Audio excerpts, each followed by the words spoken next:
Hello बच्चों। तो आज हम लोग laws of motion lecture number 4 शुरू कर रहे हैं। ठीक है।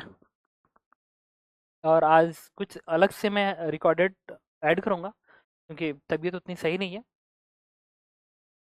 तो देखिए, तो हो सकता है कि जो फॉर्मेटिंग हो ना वो थोड़ी चेंज हो, बट आपको क्वेश्चंस अच्छे मिलेंगे प्लस एनालिसिस भी आपको अच्छी मिलेगी। तो ये है मिक्स प्रॉब्लम की सीरीज है। क्वेश्चन नंबर 1, ये क्वेश्चन इरडो से कॉपी पेस्ट किया हुआ है और कह रहा है कि, और इसका लेवल मैं लिख देता हूँ कि लेबलिंग है। ये क्वेश्चन नंबर 1 है आज का, 50% के लेवल पे।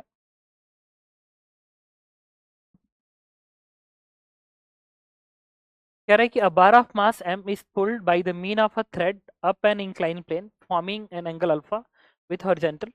The coefficient of friction, ये एंगल अल्फा है जो कि इन्होंने 45 डिग्री दे रखा है। एक ब्लॉक m है और यहाँ का फ्रिक्शन कोफिशिएंट म्यू जो है वो 0.5 है। Find the angle beta which the thread must form with the inclined plane for the tension of the thread to be the minimum. What is equal to? ठीक है। इसमें बेसिकली दो question है।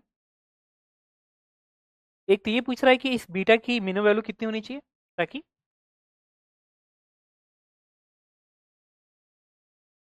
find the angle beta with the thread must form with the inclined plane for the tension of the thread to be minimum and what is equal to। ये system अगर ये particle rest पे है तो minimum tension कितना होना चाहिए ताकि ये रेस्ट पे रहे। और इस तरह क्वेश्चन आपके टीचर्स ने आपको क्लास में कराया होगा कि एक हॉरिजॉन्टल फ्लोर है, उस पर एक ब्लॉक आपने रखा है, उस पर आपने फोर्स लगाया है, तो मिनिमम फोर्स कितना आता है। तो याद करिए वैल्यू आती है mu M g upon root 1 plus mu square, और वो आता है 10 इनवर्स म्यू पे अगर एंगल लगाते हैं तो मिनिमम फोर्स पर स्लाइड हो जाता है। ऐसे क्वेश्चन आपको कराए गए होंगे, और नहीं कराया गया है तो कोई बात नहीं, मैं आपको बताता हूँ। एकदम सेम पैटर्न का क्वेश्चन है बट ये इंक्लाइन प्लेन पे है। तो हम वैल्यू बाद में रखेंगे, सबसे पहले मैं एफबीडी बनाता हूँ। ये जो ब्लॉक है,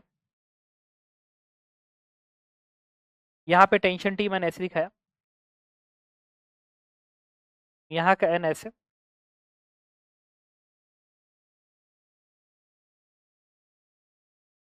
यहाँ पे एन ऐसे,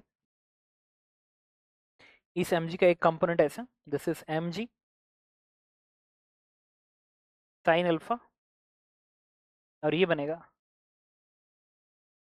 एम जी कॉस अल्फा, और ये जो एंगल है दिस एंगल इज बीटा। ये बन गया। एक और चीज आपको जस्ट इसको खींचना है,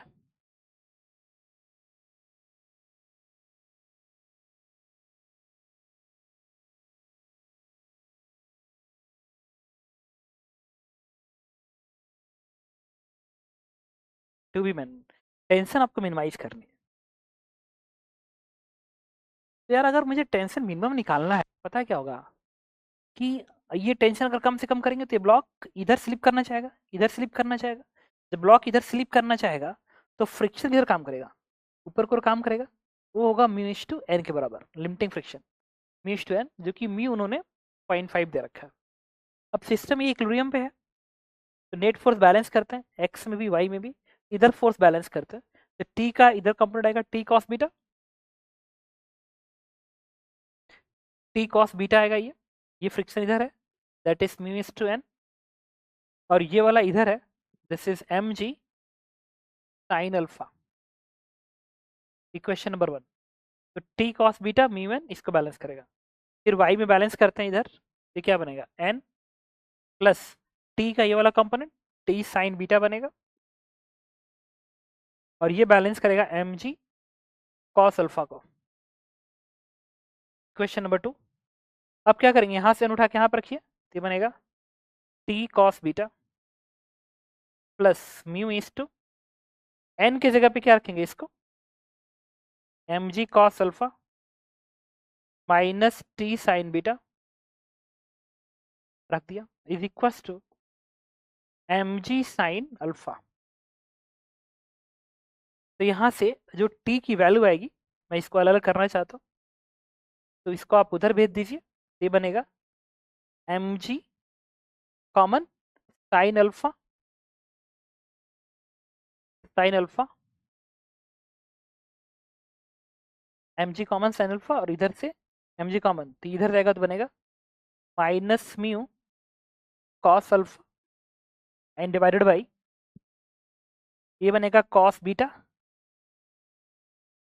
और यहां से और टी कॉमन निकाल रहे थे ना, ये कॉस बीटा, और यहां से आएगा माइनस म्यू साइन बीटा, ये बनेगा,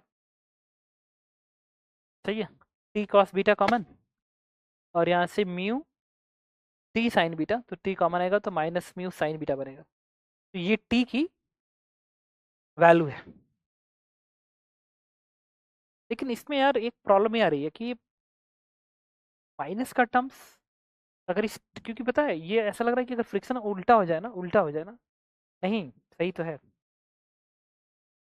एक बार फिर कैलकुलेशन चेक कर ले। बहुत कम फोर्स लगाएंगे तो ये ब्लॉक इधर स्लिप करना चाहेगा, तो फ्रिक्शन इधर काम करेगा, तो बनेगा T cos beta plus mu N बराबर एम जी साइन अल्फा, सही है। Vertical force balanced N plus T sine beta बराबर M G cos alpha N plus T sine beta, ठीक है। फिर टी कॉस बीटा म्यू, और N की जगह पर क्या लिखा, एन की जगह पर लिखा है एम जी cos alpha minus t sine beta बराबर एम जी साइन अल्फा, तो यहाँ से आएगा एम जी साइन अल्फा, और ये आएगा mu M G cos alpha, इधर तो माइनस बन जाएगा, और ये कॉस बीटा यहाँ पे, और ये म्यू, ठीक तो है, कोई इशू नहीं। तो ये टी की मिनिमम वैल्यू है, लेकिन ये जो टी है वो बीटा पे डिपेंड कर रहा है। बीटा की वैल्यू चेंज करेंगे तो टी की वैल्यू चेंज होगी, ठीक है। अल्फा ये टर्म तो कांस्टेंट है, ये वाला टर्म कांस्टेंट, म्यू कांस्टेंट है, बीटा बदलेंगे तो टी बदलेगा। तो टी की मीन वैल्यू कब आएगी, जब इसकी वैल्यू मैक्सिमम होगी, इसकी वैल्यू मैक्सिमम होगी।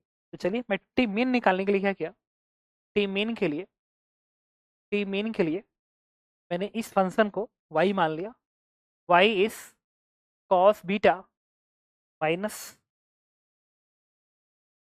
म्यू साइन बीटा, ये बन गया। तो इसकी वैल्यू टी मीन करना, तो इसकी वैल्यू मैक्सिमाइज करना पड़ेगा। तो y की मैक्स वैल्यू कितनी आएगी, वो आएगी इसकी max value under root of a square plus b square that is mu का स्क्वायर, ये मिल गई। तो जो t की मीन वैल्यू आएगी, दिस इज नथिंग बट इसकी वैल्यू प्लेस कर दीजिए, this is M G bracket में sine alpha minus mu cos alpha divided by root 1 plus mu का स्क्वायर, ये है। तो इसमें हमें टी की वैल्यू अगर मैं प्लेस करता हूँ, अब म्यू की वैल्यू कितनी है क्वेश्चन के अंदर, अब ये म्यू की वैल्यू है 0.5, उठा कर रख दीजिए। तो टी मीन जो आएगा वो आएगा एम जी ब्रैकेट में साइन अल्फा, अल्फा 45 डिग्री है, माइनस म्यू कितना है 0.5 into cos 45 degree and divide by root over 1 plus mu का स्क्वायर 0.5 का स्क्वायर, ये वैल्यू कितनी आएगी देखिए, यहाँ से साइन 45 कॉस 45 1 बाई रूट 2 बाहर निकलेगा, तो ये बनेगा एम जी बाई रूट 2, ये 1 में से 0.5 घटा दो तो ये 0.5 बनेगा, 0.5 का हाफ यहाँ पे आ जाएगा तो बनेगा 2, और ये है 1 और ये है 120, ये 1.25 आएगा ना, 1.25 आई थिंक 1.5 होता है क्या, 1.25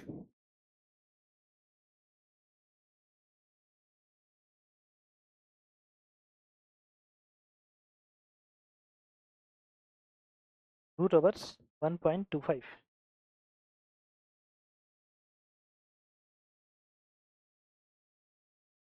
रूट 1.25, ये 1.11 है, तो इसका लिख लेते हैं, कोई बात नहीं, इसको लिख लेते हैं रूट ओवर 1.25, तो आएगा m g divided by 2 root 1.25 into 2, ये 2.5 आ गया, 2.5। तो जो टी मीन आया इसमें, उसका हमें आंसर मिल गया, ने देखा it is M g divide by twice of root over 2.5, ये टी मीन है। इसके बाद ये अगला पार्ट में बताना था कि वो एंगल कितना हो, कितने एंगल पे आप लगाएं, कितने एंगल पे आप लगाएं ताकि ये टी की वैल्यू मिनिमम हो। दैट मीन्स आपको इस फंक्शन को मैक्सिमाइज करनी थी, तो इसका डेरिवेटिव 0 होना चाहिए, तो d Y by d beta zero कर देंगे, क्योंकि वाई बीटा का फंक्शन है, वाई मैक्स कब अटेंड करेगा, जब d y upon d beta should be zero होना चाहिए। करो इसको डिफ्रेंशिएट, तो कॉस क्या बनेगा, माइनस साइन बीटा, और इसका क्या बनेगा, म्यू कॉस बीटा। अब इसको जीरो कर दिया तो ये साइन बीटा बनेगा, इससे बनेगा tan beta is equal to mu. What is beta, beta is tan inverse mu, और उन्होंने म्यू क्या दिया है, 0.5। This is your answer. तो आपने देखा कि मैंने किस तरीके से इस क्वेश्चन को डील किया। ठीक है, नाउ अब आते हैं आज के क्वेश्चन नंबर 2 पे। ये देखिए,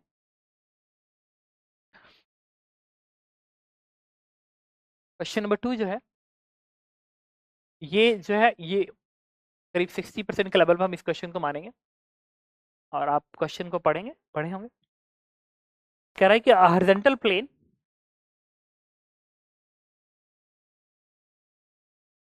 आप एक बार पढ़ लीजिए।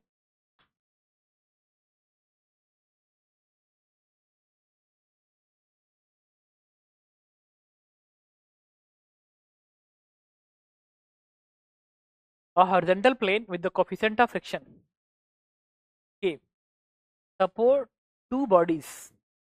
One is bar and one is the electric motor with battery on a block. A thread attached to the bar is wounded on the shaft of the electric motor. यहाँ पे एक इलेक्ट्रिक मोटर है, यहाँ पे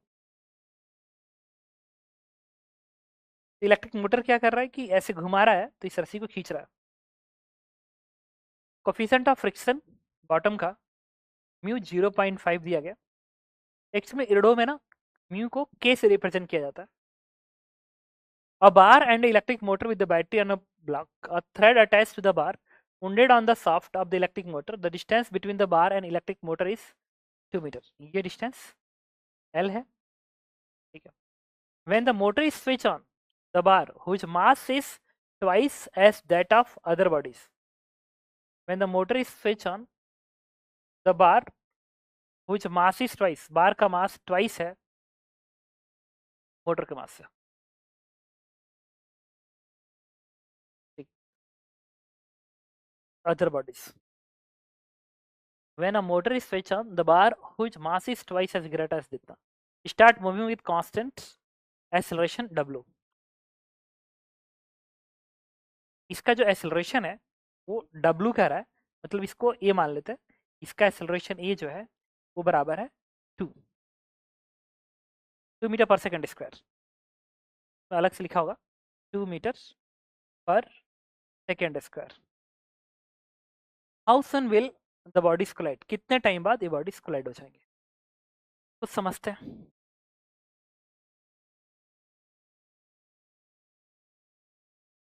2 metre पर second square, तो अगर ये बॉडी इधर जा रही है तो सबसे पहले तो हम इसकी एफडी बना लेते हैं। तो अगर ये इधर जा रही है तो ये इधर आएगी, क्योंकि फोर्स इधर लगा रहा है, तो इसका एक्सेलरेशन मैंने a1 मान लिया, a1 मान लिया।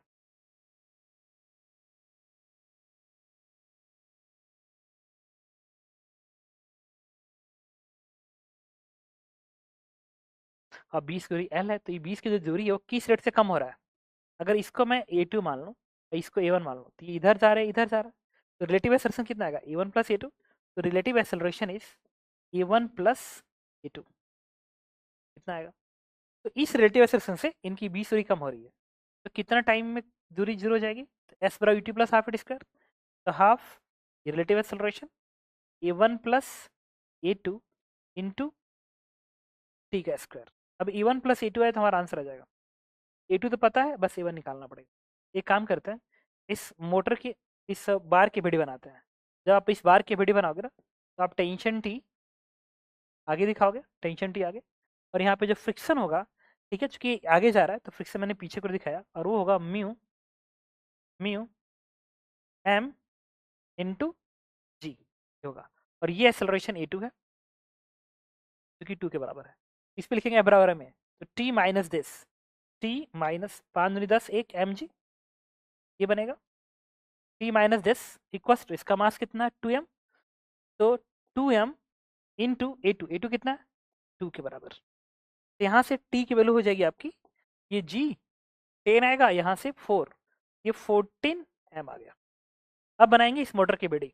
अगर मैं इस मोटर की विडी बनाता हूँ, ये टेंशन टी मैं ऐसे दिखाऊंगा, ठीक है। और यहाँ पे मुझे बताइए यहाँ का फ्रिक्शन, क्योंकि ब्लॉक इधर से आ रहा है तो यहाँ पे फ्रिक्शन पीछे की ओर काम करेगा, और कितने का mu 0.5 m into 0.5 m g, और ये टी इधर काम करेगा। अब ये एक्सेलरेशन ए1 है, तो इस पे लिखेंगे एफ बराबर एम ए इधर, तो t minus this was 0.5 m g बराबर इसका मास कितना एम है इंटू ए1। अब टी की वैल्यू कितनी है, टी की जो वैल्यू है 14 एम यहाँ से है, इसको उठा के आप यहाँ रख दीजिए, ये बनेगा 14 एम माइनस 0.5, अच्छा ये 0.5 एम जी मिल के 5 हो जाएगा, ये 5 एम बराबर एम इज टू ए1। इससे ए1 की वैल्यू आएगी 14 में से 5 गया 9 बन गया। तो आपको ए2 पता है 2 और ए1 पता है 9, ये एल इक्वेशन हो जाएगा। एल कितना है क्वेश्चन में, एल है 2 metre, 2 metre is equal to half ए1 प्लस ए2, ये 2 है और वो 9 है, तो 11 बनेगा, इसके जगह 11 इंटू टी स्क्वायर। तो यहाँ से टाइम की वैल्यू क्या आ गई, इट इज 2/√11 सेकेंड, और ये आपका आंसर मिल गया। तो आपने देखा कि किस तरीके से मैंने क्वेश्चन नंबर 2 को समझाया। एकदम बेसिक क्वेश्चन है इरड़ो का। मैंने क्या किया, इसकी एबीडी अलग बनाई, इसकी एबीडी अलग बनाई, ए बराबर एम ए लिखा, और रिलेटिव मोशन के साथ से एस बराबर UT plus half T square से टाइम निकाला। ओके, नाउ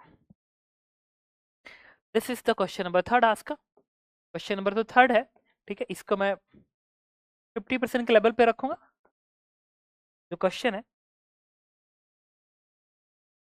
वो बहुत ही ज़्यादा डिफिकल्ट तो नहीं है, बट ठीक है, आपको प्रैक्टिस करनी चाहिए ऐसे क्वेश्चनों की।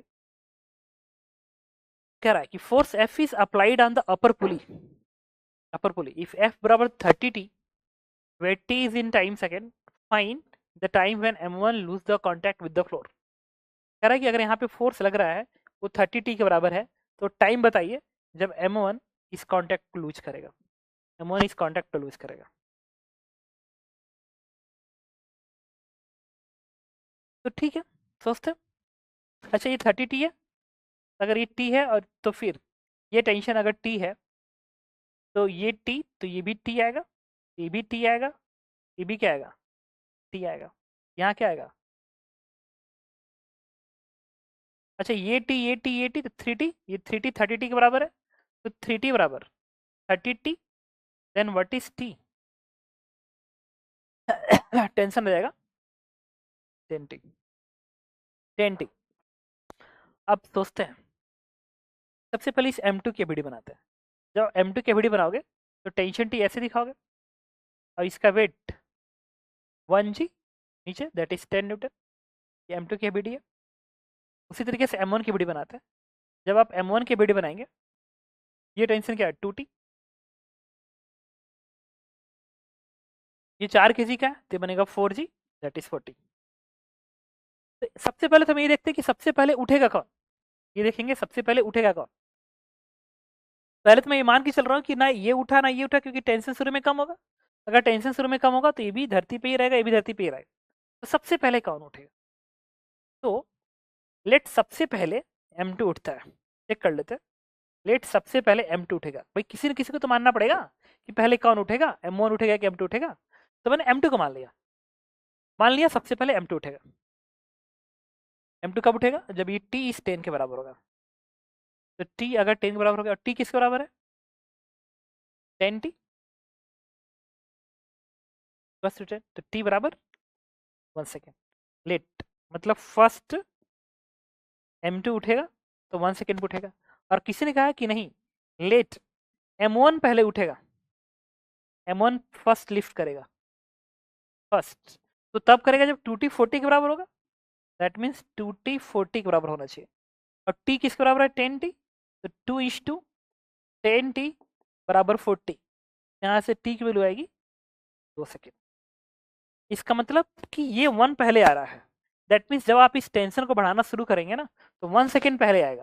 दैट मीन्स M2 पहले सरफेस छोड़ेगा। तो क्या होगा कि ये M2 पहले सरफेस छोड़ेगा। उन्होंने क्या पूछा है, M1 कब लूज करेगा। तो फिर क्वेश्चन कैसा हो गया, क्वेश्चन ऐसा हो गया कि ये सेंटर ऊपर की ओर भाग रहा होगा, ये ब्लॉक ऊपर की ओर भाग रहा होगा। फिर एक ऐसा टाइम आएगा जिस टाइम पे ये वाला 2T इसके वेट को बैलेंस करेगा, फिर ये लीव करेगा। नहीं यार, इतना दिमाग लगाने की जरूरत थी क्या। When M1 lose the contact with the floor, ये फर्स्ट क्वेश्चन था। एंड सेकेंड क्वेश्चन है, इसमें पहला क्वेश्चन में ऐसे नोट करना चाहिए। This is the first question, इसका फर्स्ट क्वेश्चन था, और इसका सेकेंड क्वेश्चन है। सेकेंड क्वेश्चन यहाँ लिख रहा हूँ, फाइंड एक्सेलरेशन ऑफ, इस पुली को P लिख दिया, find acceleration of pulley P at that instant. उस इंस्टेंट पे पुली का एक्सेलरेशन भी बताइए। तो क्लियर है एकदम, M1 उठेगा 1 सेकेंड पे, M2 उठेगा 1 सेकेंड पे, और M1 उठेगा 2 सेकेंड पे। 2 is answer, 2 is the answer. तो जो M1 है वो 2 सेकेंड पे उठेगा, और M2 1 सेकेंड पे उठेगा। कोई मतलब नहीं है इन चीज़ों से। तो जो हमारा फर्स्ट क्वेश्चन है ना, पहले क्वेश्चन का हम आंसर करेंगे, M1 2 सेकेंड पे उठेगा, तो T इक्वल्स टू 2 सेकेंड, ये हमारा आंसर बन जाएगा। अब बात करते हैं सेकेंड। सेकेंड क्वेश्चन ये कह रहा है कि जिस वक्त ये सरफेस को छोड़ रहा होगा M1, उस वक्त इस पुली P का एक्सेलरेशन कितना है। समझते हैं। के लिए क्या किया, उसको बनाते हैं। एक तो अप्रोच होता है टेंशन अप्रोच, बट मैं टेंशन अप्रोच में से नहीं बताना चाहता हूँ। बेसिक ज़्यादा बेटर है, आप इससे सीखा करो जो मैं समझाने की कोशिश कर रहा हूँ, वो ज़्यादा बेटर अप्रोच है। हालांकि इससे टेंशन से बताएंगे तो एक लाइन में आ जाएगा।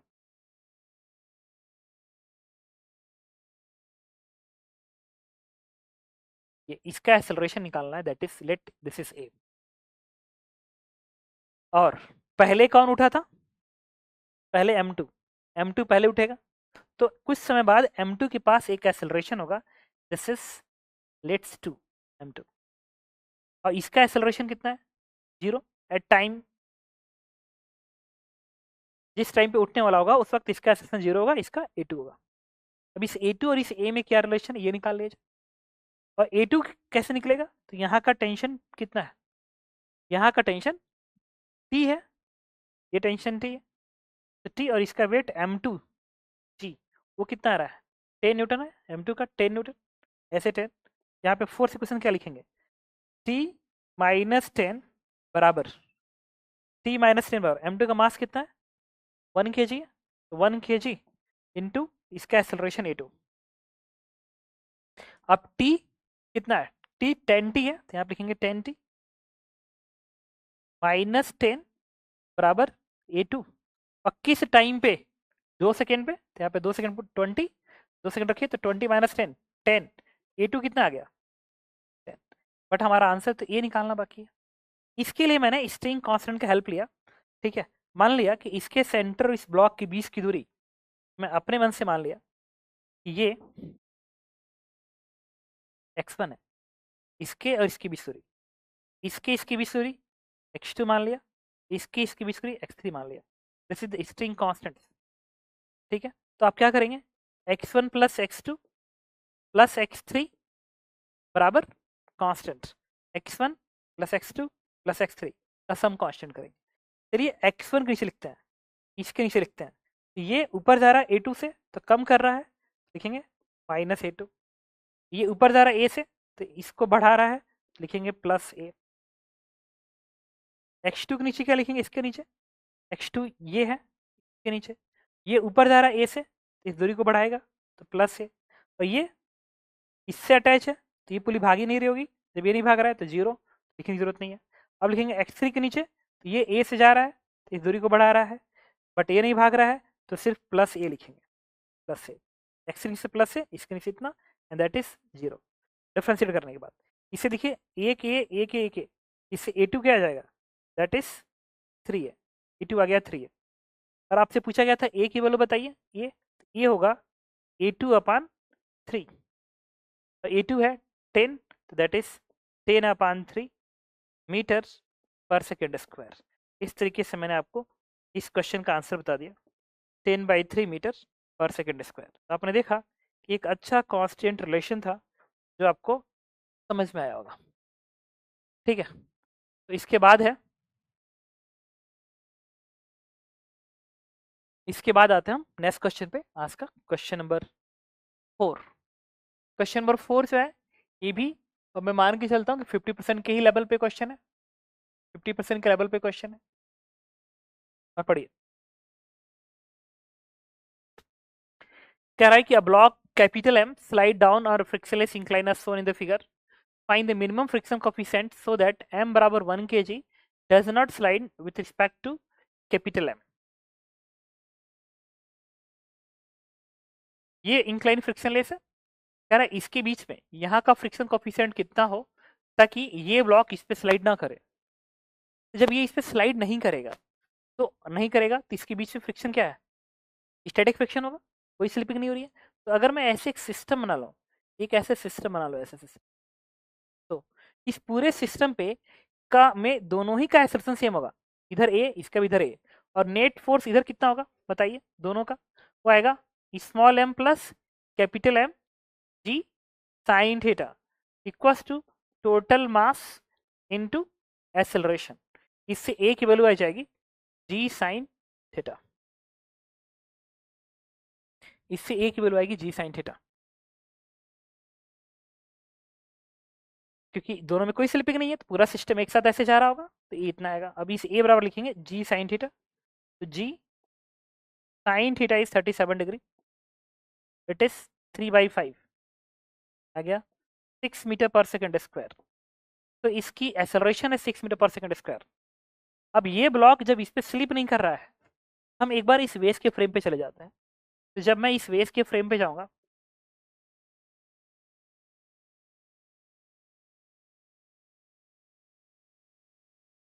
इस तरीके से, तो सूडो फोर्स ऐसे दिखेगा कि होगा इसका मास स्मॉल एम इंटू ए, क्योंकि वहां पे एक्सेलरेशन आया 6, तो 6 हम कर ही लेते हैं, सूडो फोर्स ऊपर को, साथ में इसका वेट एम जी डाउनवर्ड दिखेगा, यहाँ से नॉर्मल एक्शन ऊपर को आएगा एन, और ये जो एंगल है, ये आएगा 37 डिग्री। समझ सकते हो कैसे, ये है कि ये जो लाइन है ना, इस लाइन के पैरेलल है बेसिकली, ये जो लाइन है जो मैं दिखा रहा हूँ,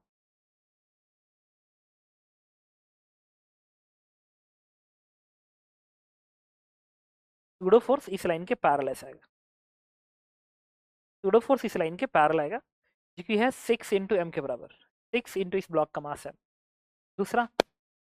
और ये जो लाइन है ये हॉरिजॉन्टल से 37 डिग्री बना रही है, ये लाइन हॉरिजॉन्टल से 37, तो ये भी लाइन एंगल क्या बनाएगा 37 डिग्री।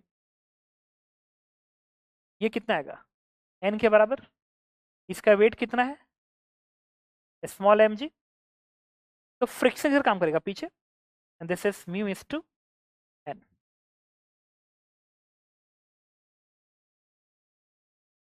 अब हॉरिजॉन्टल फोर्स बैलेंस करते हैं, हॉरिजॉन्टल फोर्स बैलेंस करिए, तो क्योंकि ये इसके रिस्पेक्ट में रेस्ट में, तो हॉरिजॉन्टल फोर्स बैलेंस तो बनेगा म्यू एन बराबर 6m cos 37 डिग्री, वाई में फोर्स बैलेंस करिए तो ये बनेगा n ऊपर को 6m का ये वाला component, it is 6m sine 37 degree, n 6m sine 37, m g नीचे है, यहाँ से n बराबर हो जाएगा m g that is 10m minus, इधर भेजिए तो बनेगा 6m इंटू 3/5, ये बनेगा 50 में से 18 घटाओ, तो 50 से जब 18 घटाएंगे, 10 में से 8 गया 2, और 4 में से 1 गया 3, आएगा 32m/5। इस एन को उठा के आप यहाँ रखिए, तो बनेगा म्यू इज टू एन के जगह पे 32m/5 इज इक्वल टू, ये बनेगा 6m इंटू 4/5। अब यहाँ से m के टर्म्स कैंसिल आउट हो जाएंगे और 5 के भी टर्म कैंसिल होंगे और म्यू की वैल्यू हो जाएगी 6/4 divide by 32, 4/32, 2×3 = 6, 2×4 = 8। Mu is nothing but 3/4। तो अगर ये फ्रिक्शन कोफिशिएंट इस ब्लॉक और इस ब्लॉक के बीच में होता है तो फिर ये ब्लॉक इस पे स्लिप नहीं करेगा। तो आपने देखा कि मैंने किस तरीके से इस क्वेश्चन को आपको समझाया। आज का नेक्स्ट क्वेश्चन है क्वेश्चन नंबर 5, और ये 2 ब्लॉक प्रॉब्लम है, इसको भी मैं 50% के ही लेवल पे रखूंगा। कह रहा है कि coefficient of static and kinetic friction between the two blocks are between the lower block and ground are mu s and mu k. Coefficient of static kinetic friction between the two block and also between the lower block and ground are इतना. Find the value of tension T applied on the lower block at which the upper block began to slip relative to the lower block. कह रहा है कि इस T की value कितना हो ताकि ये ब्लॉक इस पे स्लिप कर जाए। तो जब भी आप ये सब प्रॉब्लम अटेम्प्ट करो ना, फ्रिक्शन की लिमिटिंग वैल्यू लिख लिया करो। यहाँ पे स्टैटिक की लिमिटिंग वैल्यू कितनी आएगी, म्यू एम जी, म्यू क्या 0.6 इंटू 2, तो 6 दूनी 12। म्यू के यहाँ पे काइनेटिक फ्रिक्शन की वैल्यू कितनी आएगी, ये 0.4 है, ये 2, तो 4 दूनी 8 न्यूटन। सिमिलरली यहाँ निकालते हैं, यहाँ पे स्टैटिक लिमिटिंग वैल्यू क्या आएगी, ये 2 2 4 1 24 24, और काइनेटिक फ्रिक्शन की लिमिटिंग वैल्यू कितनी आएगी, ये 0.4 है और ये 4 है, तो 4 चौको 16, और ये टेंशन टी यहाँ लगा हुआ है। तो मुझे बस ये बताइए कि जब इस टी को आप बढ़ाना शुरू करेंगे तो जब पहली बार स्लिपिंग होनी होगी तो कहाँ होगी, नीचे होगी कि ऊपर होगी? ऑफ कोर्स नीचे होगी। ऐसे थोड़ी हो सकता है कि आप इसको खींच रहे हैं खींच रहे हैं खींच रहे हैं खींच रहे हैं और नीचे वाला भागे ही नहीं, ऊपर वाला भागने लगे। अरे घर घर पे करके देखो, इसी ब्लॉक को रख देना ऊपर, एक को नीचे ऊपर रख देना, एक को नीचे रख देना, नीचे वाला खींचना और देखना कि अगर वो नहीं भागे तो क्या ऊपर वाला भाग जाएगा? असंभव है। ऊपर वाला भाग जाए ना तो लगेगा कोई चुड़ैल है, तो भाग जाओगे खुद ही। ठीक है, तो it is not possible under single force, underline है सिंगल, अंडर सिंगल फोर्स। जहां हम फोर्स लगाते हैं ना, उसके जो नीचे कॉन्टैक्ट्स होते हैं उनमें कहीं ना कहीं पहली बार स्लिपिंग होती है। ऊपर वाले कॉन्टैक्ट पे पहले स्लिपिंग नहीं हो सकती, ऊपर वाले कॉन्टैक्ट पे बाद में स्लिपिंग होगी, लेकिन सबसे पहले नीचे होगी। इसमें क्या होगा ना कि जब इस टी को आप बढ़ाना शुरू करोगे ना, जब आप इस टी को बढ़ाना शुरू करोगे तो सबसे पहले स्लिपिंग बॉटम पे होगी। जब स्लिपिंग बॉटम पे हो जाएगी उसके बाद ये दोनों ब्लॉक एक साथ जाएंगे, यहाँ पे काइनेटिक फ्रिक्शन आएगा, तो फिर यहाँ पर आ जाएगा काइनेटिक फ्रिक्शन ये वाला। फिर दोनों चूंकि आप एक्सेलरेट कर रहे हो तो आप 2 kg फोर्स लगा रहे हो, लेकिन इस ऊपर वाले 2 kg को कौन एक्सेलरेट कर रहा है, तो फ्रिक्शन एक्सेलरेट कर रहा है, फ्रिक्शन एक्सेलरेट कर रहा है। ठीक है, तो जब जितना भी ज्यादा एक्सेलरेशन होगा उतना ही यहाँ पे रिक्वायर होगी फ्रिक्शन की, ताकि वो सेम एक्सेलरेशन दे सके जितना नीचे वाले ब्लॉक के पास है। तो जिस वक्त स्लिपिंग शुरू होने वाली होगी उस समय पे यहाँ पे कौन सा फ्रिक्शन काम करेगा, स्टैटिक काम कर रहा होगा। उसके बाद थोड़ा और फोर्स लगा दोगे तब फिर ऊपर काइनेटिक आ जाएगा और दोनों जगह स्लिपिंग शुरू हो जाएगी, लेकिन पहली स्लिपिंग तो नीचे ही रहेगी। ओके, तो मैंने क्या किया, इसे 2 kg वाला ब्लॉक है ना, इसकी वीडियो बनाते हैं। तो टी ऐसे दिखाया, बॉटम पे काइनेटिक फ्रिक्शन आएगा तो 16 ऐसे दिखा दिया, बॉटम पे काइनेटिक फ्रिक्शन नीचे दिखा दिया, और यहाँ पे की स्लिपिंग नहीं हो रही है क्योंकि आप मिनिमम टी निकाल रहे हैं, तो लिमिटिंग केस में इन दोनों के बीच में कोई स्लिपिंग नहीं होगी, तो यहाँ का जो फ्रिक्शन होगा वो कौन सा होगा, स्टैटिक होगा। समझ रहे होगे, इसलिए मैं ऐसे बता रहा हूँ, नहीं तो उसको भी मैं आराम से एक्सप्लेन करता हूँ।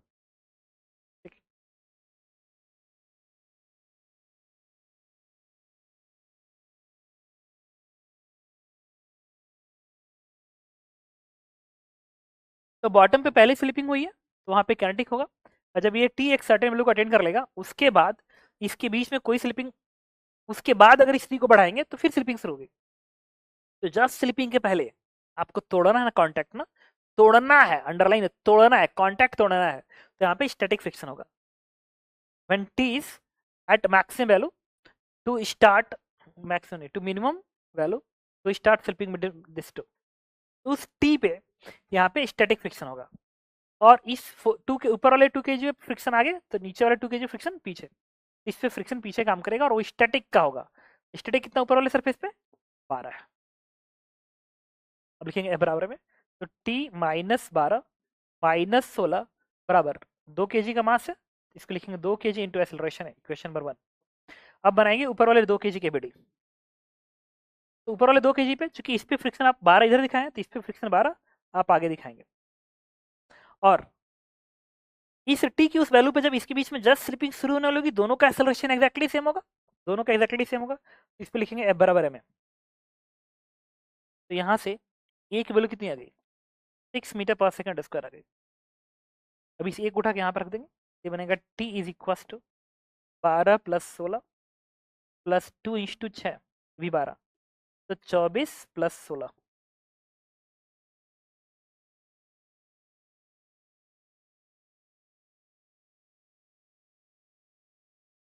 40 newton, t equal to 40 newton, और ये आपका आंसर है। इतना टी लगा देंगे तो ऊपर ब्लॉक और नीचे वाले ब्लॉक में स्लिपिंग शुरू हो जाएगी। अब कोई कहता कि बताओ टी बढ़ाओगे तो पहली बार स्लिपिंग कहाँ होगी, तो नीचे, और नीचे किस फोर्स पे होगी, 24 पे। जैसे इस टी की वैल्यू आप 24 कर देंगे, ये दोनों ब्लॉक उसके बाद 7 भागने लगेंगे, और जैसे ये टी 40 हो जाएगा, उसके बाद अगर टी को बढ़ा दिया तो इसके बीच में भी स्लिपिंग रहेगी, और यहाँ पे तो खैर होगी होगी। आपने देखा कि मैंने कैसे क्वेश्चन को अटेम्प्ट किया, आपको भी ऐसे ही सोचना था। 5 के बाद एक और बात है कि अगर ये 2 ब्लॉक प्रॉब्लम अगर आपको नहीं आते हो ना, तो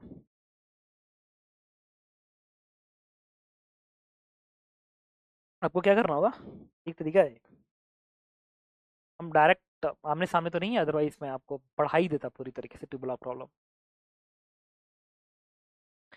एक तरीका ये है कि आप यूट्यूब पे जाओ और एक बार मेरा ही नाम सर्च कर लेना, मेरे यूट्यूब के प्लेलिस्ट में जाके आप 2 ब्लॉक प्रॉब्लम सर्च कर लेना, आपको वहाँ से एकदम बेटर क्लियर हो जाएगा। क्वेश्चन नंबर 6 पे आता है। क्वेश्चन नंबर 6 ना दिखावे का क्वेश्चन है, इसलिए 60% रख रहा हूँ। अगर ऐसा क्वेश्चन आपसे नहीं भी होता है तो भी no need to worry, no need to worry.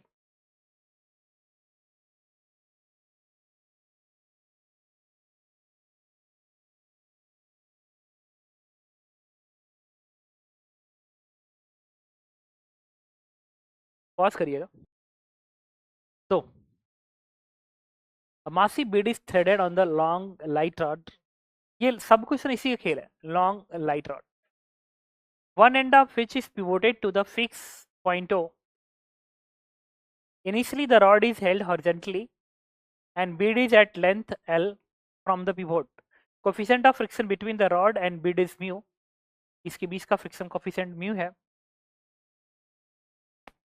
Which of following statement is correct to describe relation between the angle theta that the rod make horizontal after the rod is released and a time t, किसी t time पे जो angle theta है उसका क्या relation है। if mu is negligible, theta is this one, theta this one, if theta is this one, this one, ठीक है। Okay, तो मासलेस लाइट रॉड पे आते हैं। 6.0 rod is held horizontally and Beed is, ये एक एक्सिस है, पिवोट मतलब यहाँ पे एक्सिस है। डिफॉल्ट केस में मैं फ्रिक्शनलेस एक्सिस मान रहा हूँ, फ्रिक्शनलेस एक्सिस है, पिवोटेड है। ये रॉड ऐसे, यहाँ पे मास है, अब आप फिर छोड़ेंगे तो ऐसे नीचे को गिरेगा। अब थोड़ा सा इस मासलेस रॉड की बीडी बनाते हैं। जब आप मासलेस रॉड की बीडी बनाओगे ना इस तरीके से, ये जो पिवोट फोर्स लगाएगा वो ऐसे लगाएगा, मान लीजिए एफ वाई, पर एक और एफ वाई है, इधर मैंने एफ एक्स दिखा दिया,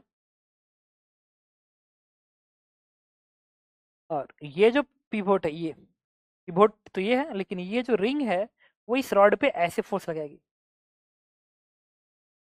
ये जो रिंग है रॉड पे ऐसे फोर्स लगाएंगे, ऐसे लगाएंगे, रॉड तो मासलेस है, तो रॉड मासलेस है, आपको पता है कि किसी मासलेस रॉड पे नेट फोर्स भी जीरो होना चाहिए और नेट टॉर्क भी जीरो होना चाहिए। तो एक्स के तरफ से नेट फोर्स जीरो होना चाहिए, that means F x must be F x zero होना चाहिए। अब हम बात कर रहे हैं टॉर्क की, तो टॉर्क भी हर पॉइंट आउट जीरो होना चाहिए। तो वाई में नेट फोर्स जीरो करते हैं, वाई में जो नेट फोर्स जीरो करेंगे वो एफ वाई और एफ एन आपस में बराबर होना चाहिए। ये तो फोर्थ इक्वेशन समझ में आया, फोर्थ इक्वेशन समझ में आया कि अगर एफ वाई एफ एन के बराबर है तो वाई में फोर्स जीरो हो जाएगा और एक्स में फोर्स जीरो करने के लिए एफ एक्स जीरो पड़ेगा।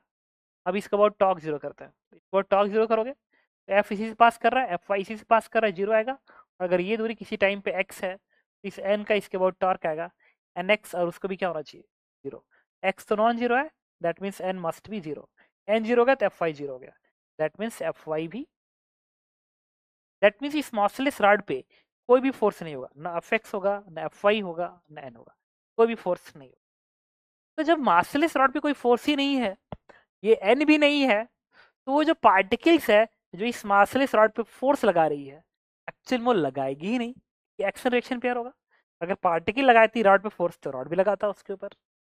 दैट मीन्स इस मासलेस रॉड पे जब इस रिंग को आप यहाँ से छोड़ेंगे, इस रिंग को यहाँ से छोड़ेंगे, तो ये रॉड इस रिंग पे फोर्स नहीं लगाएगी, तो फिर ये रिंग भी इस रॉड पे फोर्स।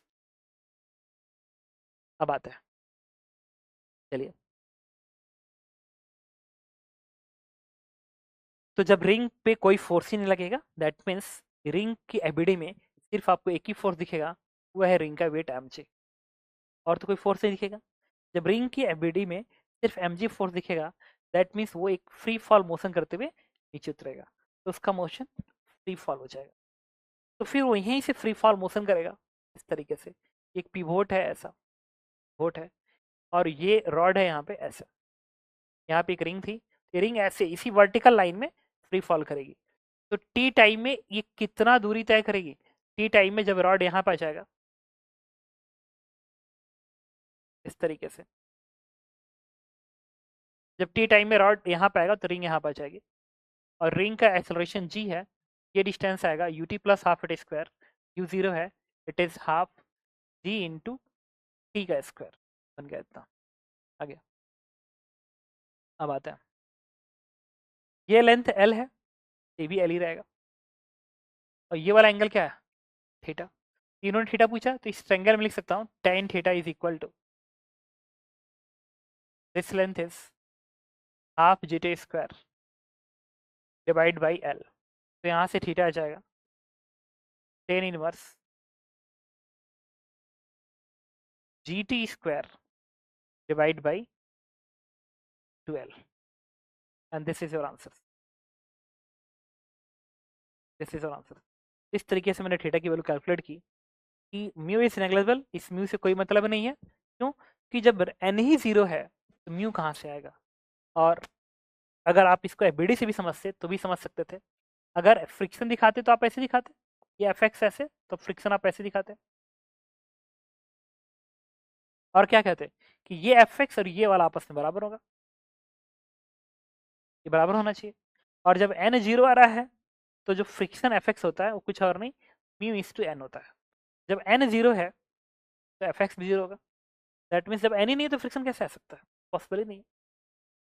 तो फ्रिक्शन की वैल्यू, म्यू की वैल्यू कुछ भी हो, फ्रिक्शन नहीं आएगा, the reason is n zero है, एन जीरो है, फ्रिक्शन म्यू इंटू एन होगा, फ्रिक्शन नहीं आएगा क्योंकि एन जीरो है, म्यू हो या ना हो, that means mu is negligible, theta is इतना, म्यू की किसी वैल्यू के लिए यही रहेगा, तो ये भी सही है।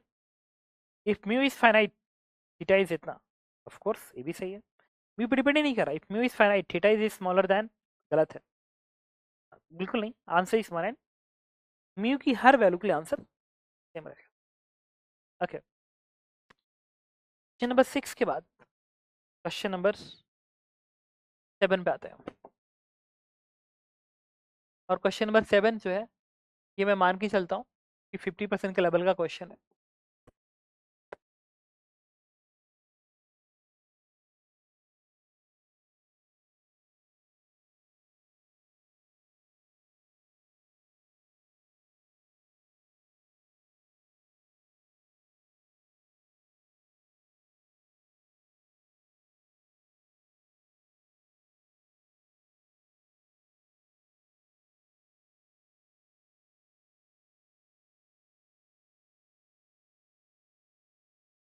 देखिए क्वेश्चन नंबर 7 कह रहा है कि in the setup shown the block of mass 3m and 2m are placed on the frictionless horizontal ground and free and p of the thread is being pulled by the constant force F. Find the acceleration of end p. इस point का acceleration पूछ रहा है कितना होगा, एक important question है। तो यहाँ पे ना एक ऐसे मान लीजिए इस तरीके से, अगर ये F है तो हर जगह मासलेस स्ट्रिंग है, ये F है तो हर जगह F आएगा, F F F F F यहाँ पे ये बनेगा F के बराबर, ये भी बनेगा F के बराबर, ये भी बनेगा F के बराबर। तो यहाँ कितना आएगा 2F आएगा। चलो इस ब्लॉक की वीडियो बनाते हैं।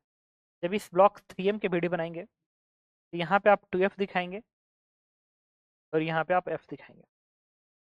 अब इस पे लिखिए इसका एक्सेलरेशन आप मान लीजिए A1 है और इसका एक्सेलरेशन आप मान लीजिए A2 है। इस पे लिखिए F बराबर है में, तो टोटल 3F है, तो 3F बराबर 3M इज टू A1। इससे इक्वेशन बन गया F बराबर M is two A1, equation number 1। अब यही काम करेंगे हम, इस ब्लॉक की वीडियो बनाएंगे 2M की। जब आप 2M की वीडियो बनाओगे ना 2M की, तो ये टेंशन थी। अच्छा इसमें एक चीज हमने गलत किया, जब ये वाला F है और ये भी F है, तो यहाँ पे क्या आएगा 2F, इधर बनेगा 2F। तो इसके एक्सेलरेशन को इधर दिखाएंगे ना A2, इसके एक्सेलरेशन को आपने A1 माना है। यहाँ आप लिखेंगे F बराबर है में, तो 2F बराबर 2M इंटू A2, इससे F बराबर आ गया M A2। ये तो प्रूफ कर रहा है कि A1 और A2 आपस में सेम होना चाहिए, A1 A2 आपस में सेम होना चाहिए। F अपन M होगा, बट आपको इस पॉइंट के एक्सेलरेशन निकालना है। एक तो है आपका वही टेंशन वाला मेथड से निकालना, आप निकाल सकते हो, बट मैं समझते ही हो, मैं सबसे ज़्यादा फंडामेंटल अक्सर कोशिश करता हूँ जाने के लिए, तो बेस से बताता हूँ, बेसिक से। इसके और इसकी बीच दूरी को x मान लीजिए, स्ट्रिंग लेंथ का हेल्प लेता है। इसके बीच दूरी को आप x2 मान लीजिए, इसके और इसके बीच की दूरी को आप x3 मान लीजिए, और क्या करिए x1 plus x2 plus x3 बराबर कांस्टेंट कर दीजिए। एक तो अप्रोच टेंशन है, एक अप्रोच ही है। x1 नीचे लिखना है, ये दोनों एंड को देखेंगे, ये वाला एंड इसका एक्सेलरेशन अपने मन से a मान लीजिए, ये वाला एंड a से जा रहा है तो दूरी बढ़ा रहा है तो प्लस a करेंगे, और ये वाला एंड इधर आ रहा है A1 से, ये वाला इधर जा रहा है A1 से, A1 है ना, इसका एक्सेलरेशन इसका सेम होगा। अगर ये A1 से जा रहा है ये भी A1 से आएगा, ये इधर अगर A1 से जा रहा है तो ये दूरी कम कर रहा है और ये दूरी बढ़ा रहा है, तो आप इसको लिखेंगे A minus A1, A minus A1 plus x2 की जगह पे इसकी 20, तो ये इधर जा रहा है तो इधर जा रहा है तो A1 से कम कर रहा है, और ये इधर आ रहा है A2 से, तो A2 से कम कर रहा है, तो A2 से कम कर A1 से कम कर रहा है, ये बनेगा माइनस A1 माइनस A2। ये इधर जा रहा है A1 से तो कम कर रहा है, ये इधर आ रहा है A1 से तो कम कर रहा है। अब इसके नीचे बात करता है x3 के नीचे, ये इधर जा रहा है A1 से तो कम ही कर रहा है, इधर जा रहा है A2 से तो कम कर रहा है, तो ये भी आएगा plus minus A1 minus A2 that is 0। अब यहाँ से हम क्या करेंगे, एक A1 एक A1 एक A1, ये 3A1 है तो A माइनस 3A1 है, और एक A2 एक A2 है, 2A2 है दैट इज 0, और A1 A2 तो बराबर था, तो A बराबर क्या आ गया दैट इज 5A1, और A1 है आपका F upon M, answer will be 5F upon, and this is fourth part, ये आपका आंसर है फोर्थ पार्ट, ये सही हो गया। तो आपने देखा कि मैंने कैसे इस क्वेश्चन को अटेम्प्ट किया ना।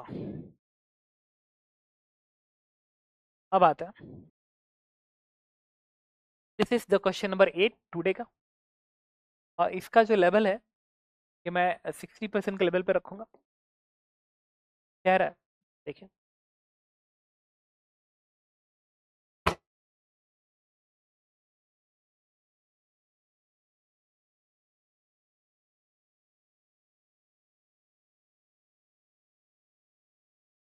बढ़िया।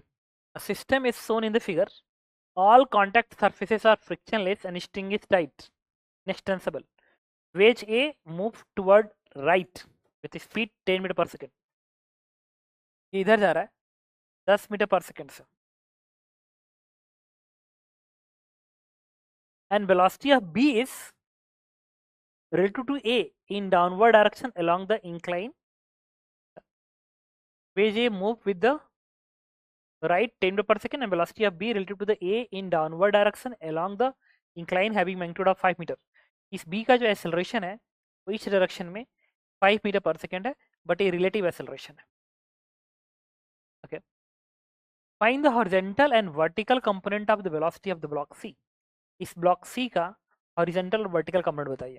कंफर्म है कि जब इधर जाएगा तो इधर भी जाएगा और इधर भी जाएगा, तो इसका हॉरिजॉन्टल आप Vx मान लीजिए और वर्टिकल आप Vy मान लीजिए। ग्राउंड फ्रेम में पूछा है। देखिए चूंकि यहाँ पे वेज है तो आई थिंक वेज कॉन्स्टेंट्स के भी टर्म्स आ सकते हैं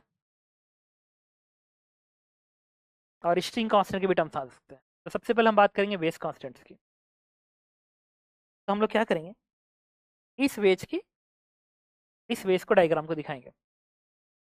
जब आप इस वेज के डायग्राम को दिखाएंगे ऐसे, तो वेज पे खड़े हो जाइए। वेज पे खड़े होके आप इस पार्टिकल को देखेंगे। ये जो पार्टिकल सी है ऐसे सी, इसका एक वेलोसिटी ऐसे ग्राउंड फ्रेम में Vx और एक Vy आपका ऐसे है। लेकिन इस फ्रेम से देखेंगे तो इसका पूरा एक्सेलरेशन उल्टा होकर इसको मिलेगा। तो ब्लॉक बी का एक्सेलरेशन कितना है, तो ब्लॉक बी का एक्सेलरेशन ग्राउंड फ्रेम में ये 5 इसके फ्रेम में है, तो 5 इस ब्लॉक बी का एक्सेलरेशन 5 इसके फ्रेम में, मतलब ऐसे है, ये 5 है मीटर पर सेकेंड, और साथ में 10 मीटर पर सेकेंड स्क्वायर का एक्सेलरेशन मीटर पर सेकेंड इसमें और जोड़ देंगे। एक्चुअल में इस 10 और इस 5 का जो रिजल्टेंट है वही ब्लॉक बी का एक्सेलरेशन है। तो ब्लॉक बी का जो एक्सेलरेशन है वो इस 10 और इस 5 का रिजल्टेंट है। इसके फ्रेम से जब इस ब्लॉक को देखेंगे तो आप इस 10 को उल्टा करके देंगे और 5 को भी उल्टा करके देंगे। तो आप क्या करेंगे, इसके ऊपर 10 और 5 को उल्टा कर देंगे, तो 10 रिवर्स करके ऐसे मिलेगा और जो 5 था वो रिवर्स करके ऐसे मिलेगा। ये बन गया, इस फ्रेम से ये रेस्ट पे आ गया। और ये जो एंगल है 37 डिग्री है, दैट मीन्स ये जो एंगल है वो 37 डिग्री है, ये 37 डिग्री है, और ये हॉरिजॉन्टल है, तो ये लाइन इसके पैरेलल है, ये हॉरिजॉन्टल, तो भी क्या होगा 37 डिग्री। दैट मीन्स अगर आप इस पे खड़े हैं तो ये वेस रुका हुआ है, तो इस ब्लॉक का मोशन अगर हो सकता है तो फिर ऐसे ही होगा, ऐसे ऐसे मोशन नहीं हो सकता, ऐसे नहीं हो सकता, ऐसे नहीं हो सकता, क्योंकि ये रेस्ट पे है, तो ये सरफेस टूट जाएगा। तो होना होगा तो इस सरफेस के पैरेलल होगा, तो इधर नहीं होगा, तो इधर हम वेस कांस्टेंट लिखेंगे, इधर मोशन नहीं होगा। तो 5 cos 37, 5 cos 37 डिग्री प्लस 10 बराबर Vx लिखेंगे। 5 cos 37 10 इस Vx को बैलेंस करेगा, तो बनेगा 4/5, तो Vx हो जाएगा आपका 14 के बराबर। तो मिल गया मुझे Vx की वैल्यू, ये 14 है। अब Vy निकालना है।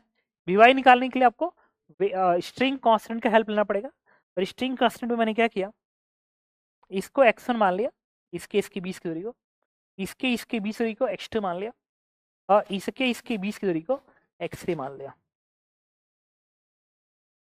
अब मैं यहाँ पे लिखूंगा x1 plus x2 plus x3 बराबर कांस्टेंट।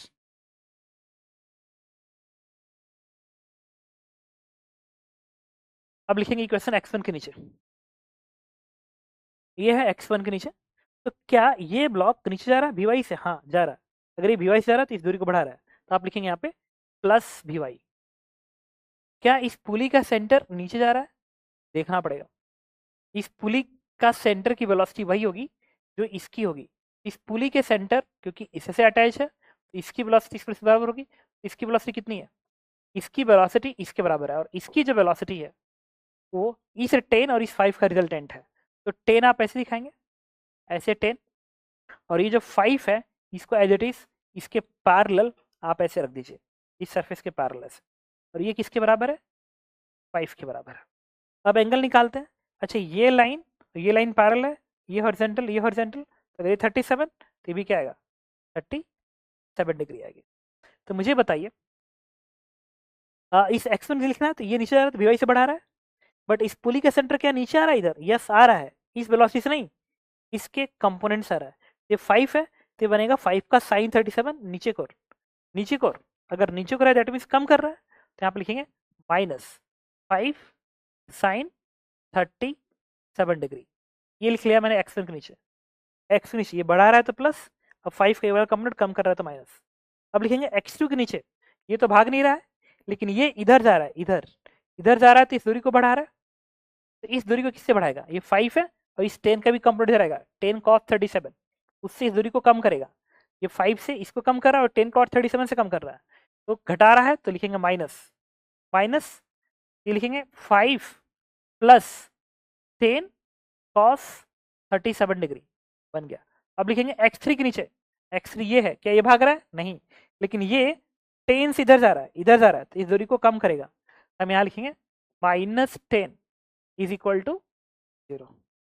क्या करेंगे, यहाँ से आएगा वी वाई साइन 37 3/5 -3 बनेगा -5, ये बनेगा 4/5, तो 5 दूनी 10 4 दूनी 8 -8 बनेगा, ये -10 बनेगा, that is 0, that means v y is nothing but 5 3 8 8 16 10 26। तो अगर मैं कहूँ कि इधर x एक्सिस है और इधर y एक्सिस है तो उसकी वेलोसिटी कितनी होगी, पॉइंट ब्लॉक सी की जो वेलोसिटी होनी चाहिए वो 14 आई कैप प्लस 26 जे कैप होना चाहिए, और ये इसका आंसर है। तो आपने देखा कि मैंने कैसे इस क्वेश्चन को सॉल्व किया। एक बार मैं आंसर थोड़ा वेरीफाई कर लो कि क्या हमारे आंसर सही हैं।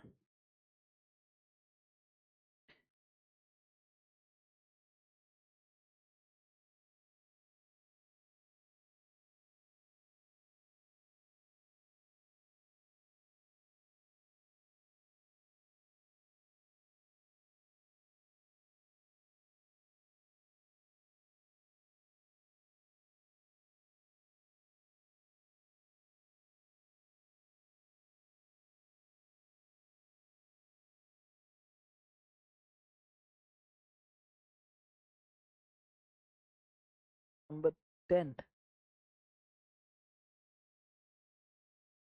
हॉरिजॉन्टल है 14 एंड वर्टिकल है 26, यस ये आंसर सही है।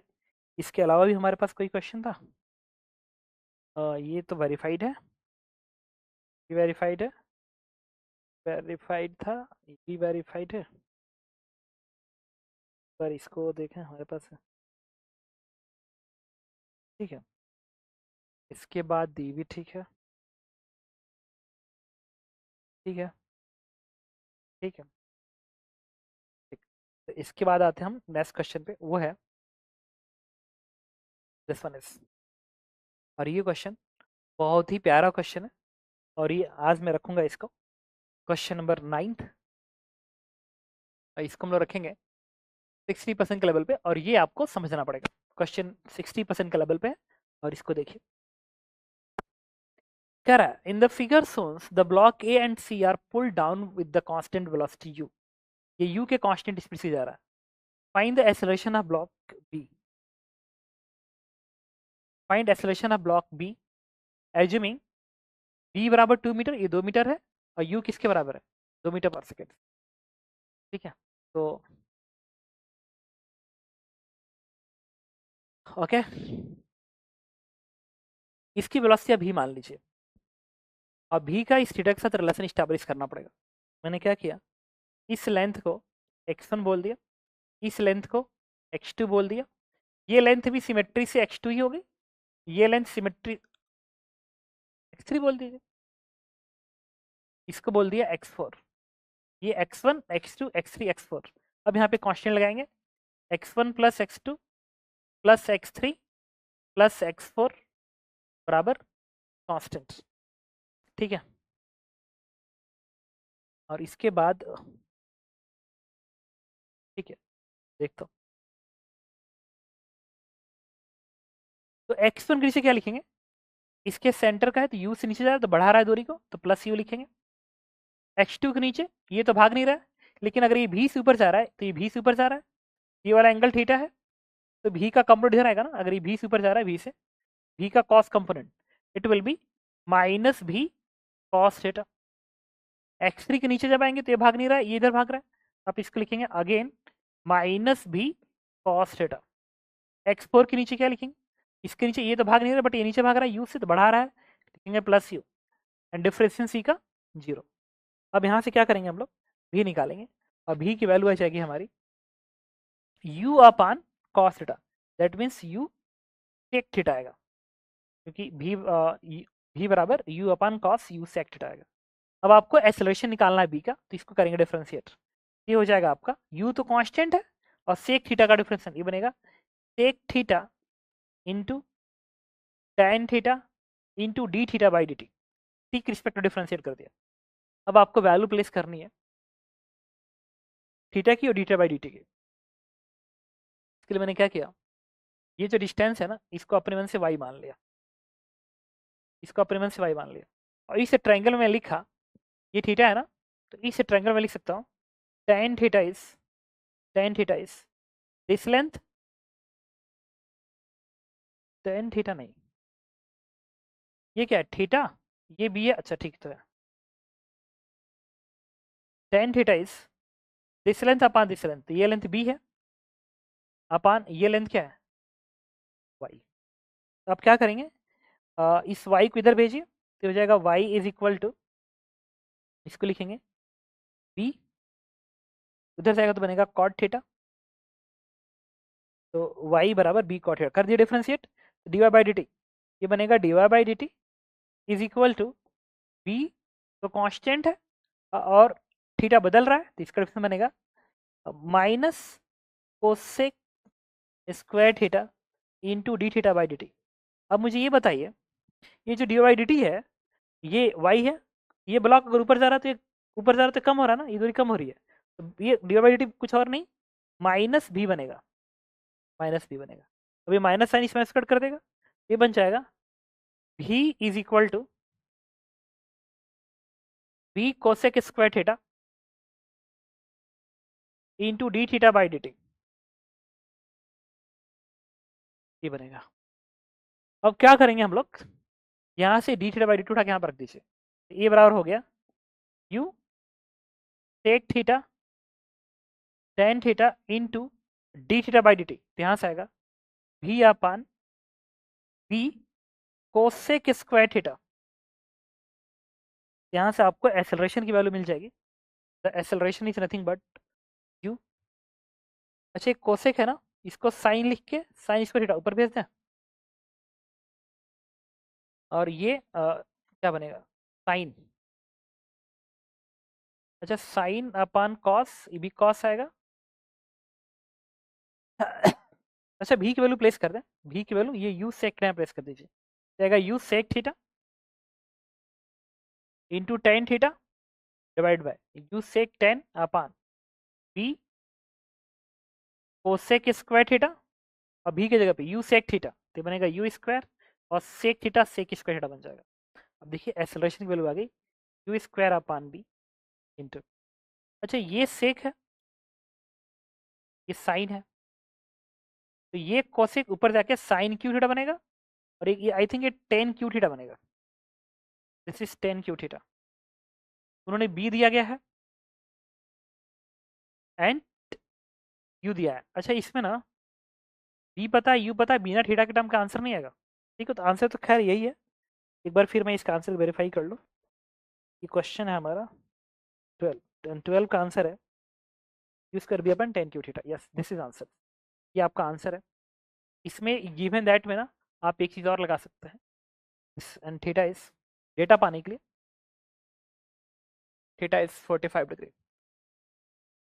तो यहाँ पे जो ए की वैल्यू आएगी आपकी वो हो जाएगी ए बराबर क्यू का स्क्वायर 2 का स्क्वायर अपान बी किसके बराबर है 2, और टेन थीटा इज 45 तो 1, यहाँ से एक वैल्यू आएगी 2 metre per second square, and this is your answers. तो आपने देखा कि मैंने किस तरीके से इस क्वेश्चन को बताया। नाउ इसके बाद एक क्वेश्चन ये है और ये क्वेश्चन इरडो का है, ठीक है। और दो क्वेश्चन को पहले मैं आपको बता दूं। क्वेश्चन नंबर 10, आज की क्लास का क्वेश्चन नंबर 10 है। यह 50% के लेवल का क्वेश्चन है। और देखिए, a small body A starts sliding down from the top of vase which base is equal to L बराबर 2 मीटर। ये बेस इतना है। Coefficient of friction between the body and the base is k. यहाँ का friction coefficient मान लीजिए mu है। At what value of the angle will the time of sliding to be the least. कह रहा है ये alpha what will equal to,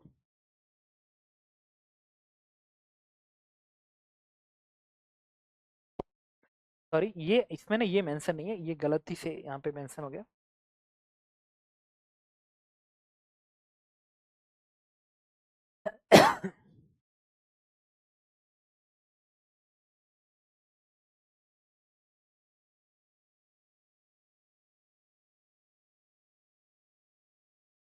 तो देखिए,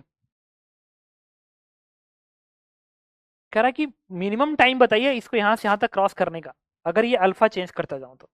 बस कह रहा है कि ये जो बेस है ना, बेस लेंथ एल होना चाहिए, बेस लेंथ एल होना चाहिए। तो अगर मैं इस अल्फा को चेंज करूं, मतलब इस इंक्लाइन को यहाँ पे करके छोड़ूं तो कुछ समय लगेगा, फिर इसको यहाँ पे करके छोड़ूं तो कुछ समय लगेगा, यहाँ पे करके छोड़ूं तो कुछ समय लगेगा। इनमें जो टाइम लगेगा वो अल्फा पर डिपेंड करेगा। अल्फा चेंज करेंगे हर बार टाइम लगाएगा। तो मैं ये जानना चाहता हूँ कि उनमें से सबसे मिनिमम टाइम है वो कितना है और उसके करस्पॉन्डिंग अल्फा कितना है। ठीक है, रेडो का क्वेश्चन है। अगर ये एल है, ये अल्फा है, तो ये जो एंगल बनेगा ना यहाँ से लेके यहाँ तक, ये कुछ और नहीं बनेगा, इट इज एल एक अल्फा बनेगा। ये बनेगा, अगर ये दूरी एल है, ये अल्फा, तो ये बनेगा एल से एक अल्फा। अब यहाँ से यहाँ तक आते समय जो इस डायरेक्शन का एक्सेलरेशन होगा, इधर का एक्सेलरेशन, वो होगा आपका जी sine alpha minus mu G cos alpha. ये बनेगा इधर का एक्सेलरेशन, आप पढ़े होंगे, जी sine theta minus mu G cos theta. क्योंकि जब ब्लॉक ऐसे आएगा तो एम जी साइन थीटा इधर आएगा, फ्रिक्शन ऊपर कर आएगा, तो M G sine theta minus mu M G cos theta बराबर एम ए। तो ये इतना आ जाएगा। अब यहाँ से यहाँ तक जाने में जो टाइम लगेगा, लगा देंगे एस प्रो ई टी प्लस हाफ स्क्वायर। एस इधर पे ये लिखेंगे, that is L sec alpha बराबर यू जीरो है, that is half relative acceleration, वो लिखेंगे तो जी कॉमन आएगा। ये बनेगा sine alpha minus mu cos alpha into T का स्क्वायर। तो यहाँ से टाइम की जो वैल्यू आ जाएगी वो हो जाएगी आपकी, it is 2L upon G root over 2L upon G root over ये वाला टर्म के साथ ऊपर से एक अल्फा बनेगा ना, और ये बनेगा नीचे, that is sine alpha minus mu cos alpha. और एक और इसमें से एक अल्फा मल्टीप्लाई हो जाएगा, ये कर रहे हैं कॉस अल्फा मल्टीप्लाई हो जाएगा। आई थिंक ये आना चाहिए। देखिए 2L अपान जी और सेक अल्फा 1 अपान कॉस बनेगा, तो इसके साथ मल्टीप्लाई कैसे बन जाएगा। अब आपको टाइम मिनिमाइज करना है, ये जो अंदर का फंक्शन है इसकी वैल्यू मैक्सिमाइज करनी पड़ेगी। एक काम करते हैं, इसकी वैल्यू लिख लेते हैं, let Y and Y is sine alpha का अंदर भेजिए, तो बनेगा साइन अल्फा कॉस अल्फा। तो साइन अल्फा कॉस अल्फा लिख लीजिए इसको, minus mu cos square alpha, और वाई डिनोमिनेटर में है। अगर आपको टी को मिनिमाइज करना है तो इस डिनोमिनेटर को मैक्सिमाइज करना पड़ेगा। वाई को मैक्सिमाइज करना, और वाई अल्फा का फंक्शन है, अल्फा चेंज करेंगे वाई चेंज होगा। That means for Y max, for Y max D Y by D alpha will be zero. अब इसको sine alpha into cos, first first into second definition, sine alpha into cos alpha का होगा minus sine alpha, तो square बन गया, plus cos alpha into sine alpha definition, cos alpha into sine alpha का cos again, तो बनेगा cos square alpha minus mu, और cos square alpha का बनेगा 2 cos alpha into sine alpha, 2 cos alpha और कॉस साइन अल्फा, तो बनेगा plus. अब एक चीज देखिए, और ये वैल्यू जीरो के बराबर है, यहाँ से आ गया cos square alpha minus sine alpha, that is cos 2 alpha. ये आ गया आपका म्यू साइन 2 अल्फा। अब इसको आप यहाँ लेके जाइए, यहाँ लेके जाइए, तो ये बनेगा आपका इसको इधर भेजिए तो ये बन जाना चाहिए माइनस कॉस टू अल्फा बराबर you sign to alpha tan to alpha is minus में then what is alpha alpha is 1 upon 2 tan inverse minus में तो ये इसका आंसर है बेसिकली ये वो एंगल है जिस एंगल पे टाइम सबसे कम लगेगा अब ये माइनस साइन है ना तो ये बनेगा ऑप्टिव्स एंगल 0 और 90 के बीच में अगर ये ऑप्टिव्स एंगल बन गया 0 और सॉरी 90 और 180 के बीच में 90 और 180 के बीच में बनेगा ये 1 अपॉन 2 आ रहा है तो पूरी डेटा को 90 से कम कर देगा और 45 से ज़्यादा कर देगा बस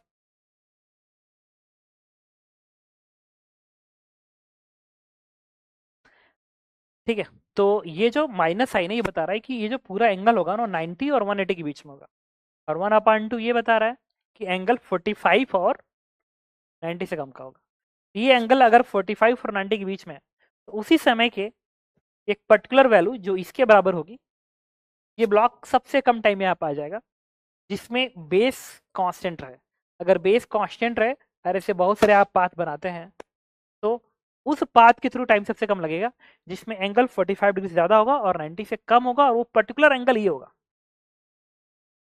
ओके उन्होंने पूछा अल्फा तो इसमें एल की वैल्यू दी गई है जरूरत नहीं है म्यू की वैल्यू क्वेश्चन के अंदर मेंशन होना चाहिए दैट इज 0.5 तो अल्फा आना चाहिए हमारा 1/2 टेन इनवर्स माइनस 0.5 ये मिल गया आपको पहले पार्ट का आंसर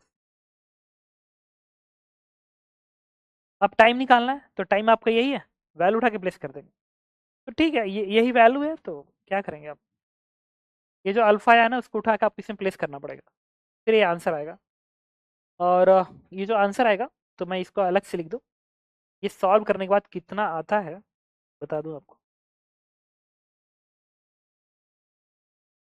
क्या आता है आपका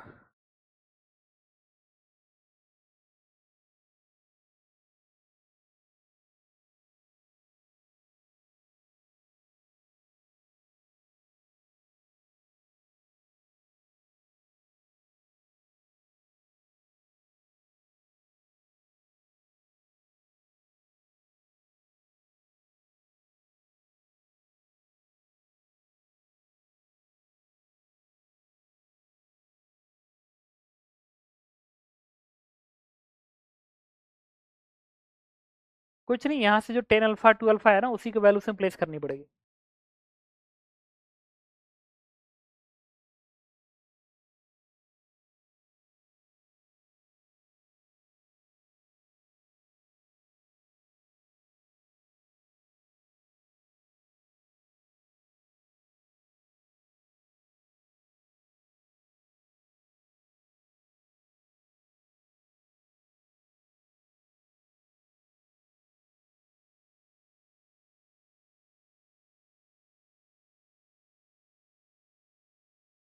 1.66 1.66 इसका आंसर है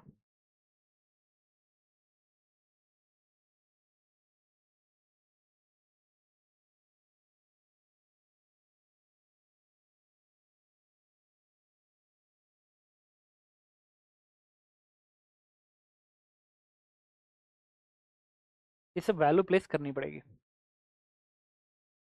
कोई एक्सप्रेशन के टर्म्स में नहीं है इसमें ठीक है तो फिर आप ना अल्फा को इसमें प्लेस कर लीजिएगा और जो आएगा वो आपका आंसर हो जाएगा तो ये आंसर ये एक आंसर है बाद में अल्फा यहाँ पर रखना पड़ेगा आपको या मैं रख के दिखाऊं आपको बताता हूँ ठीक है चलिए अल्फा तो हालांकि जो अल्फा दिया गया ना 10 टू अल्फा है ना तो इस पे हम चाहें तो 2 अल्फा का टर्म लिख सकते हैं ना बता रहा है इससे टी की वैल्यू आएगी it is √2l upon G bracket में साइन अल्फा कॉस अल्फा ये बनेगा 1/2 साइन 2 अल्फा तो ये क्या बनेगा कॉस स्क्वायर अल्फा ठीक है तो minus mu cos square alpha. अब आपको वैल्यू प्लेस करनी होगी यार, कोई नीड नहीं थी इसकी। ठीक है, समझ गए आप। इसके बाद एक क्वेश्चन ये है, और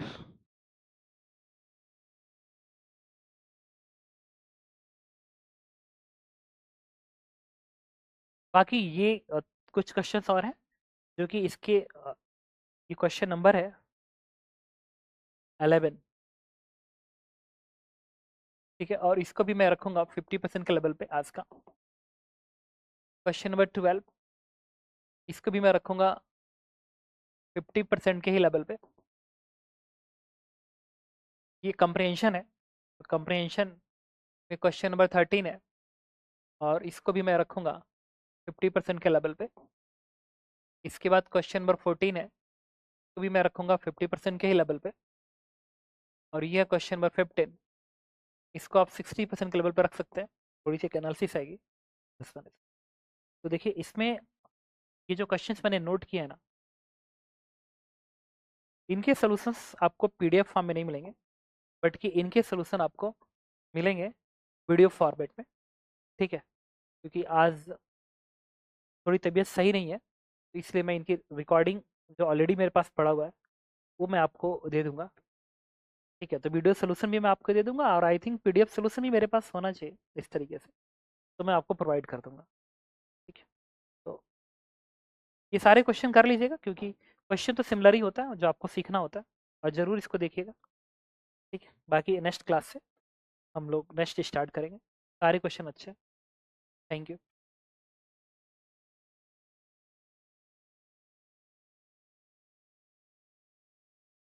Stress with respect to the conveyor belt that is accelerating with 1 meter per second square upward at angle of 30 degree.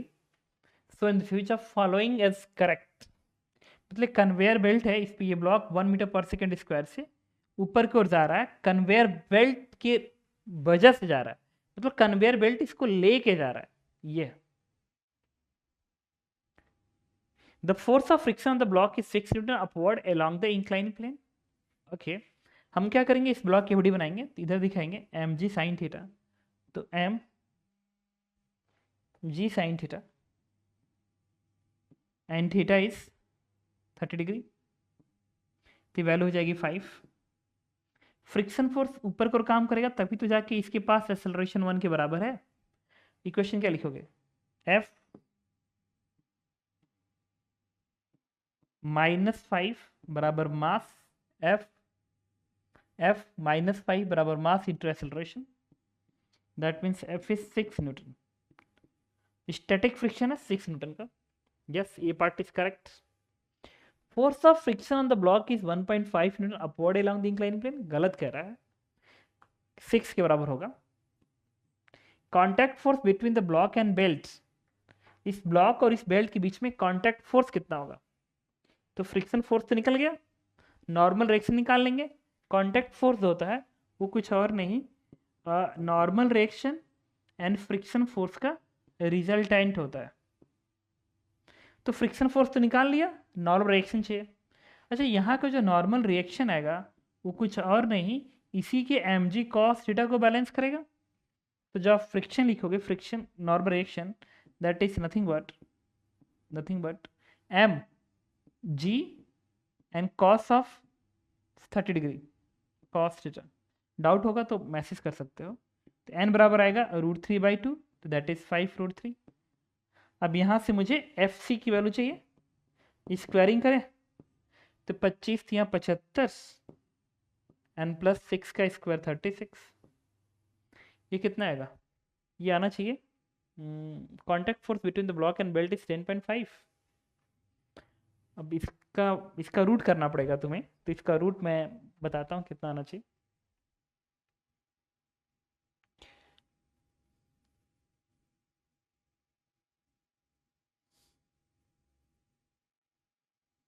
Root over 76 plus 36, ये आ रहा है 10.58, 10.58 आ रहा है।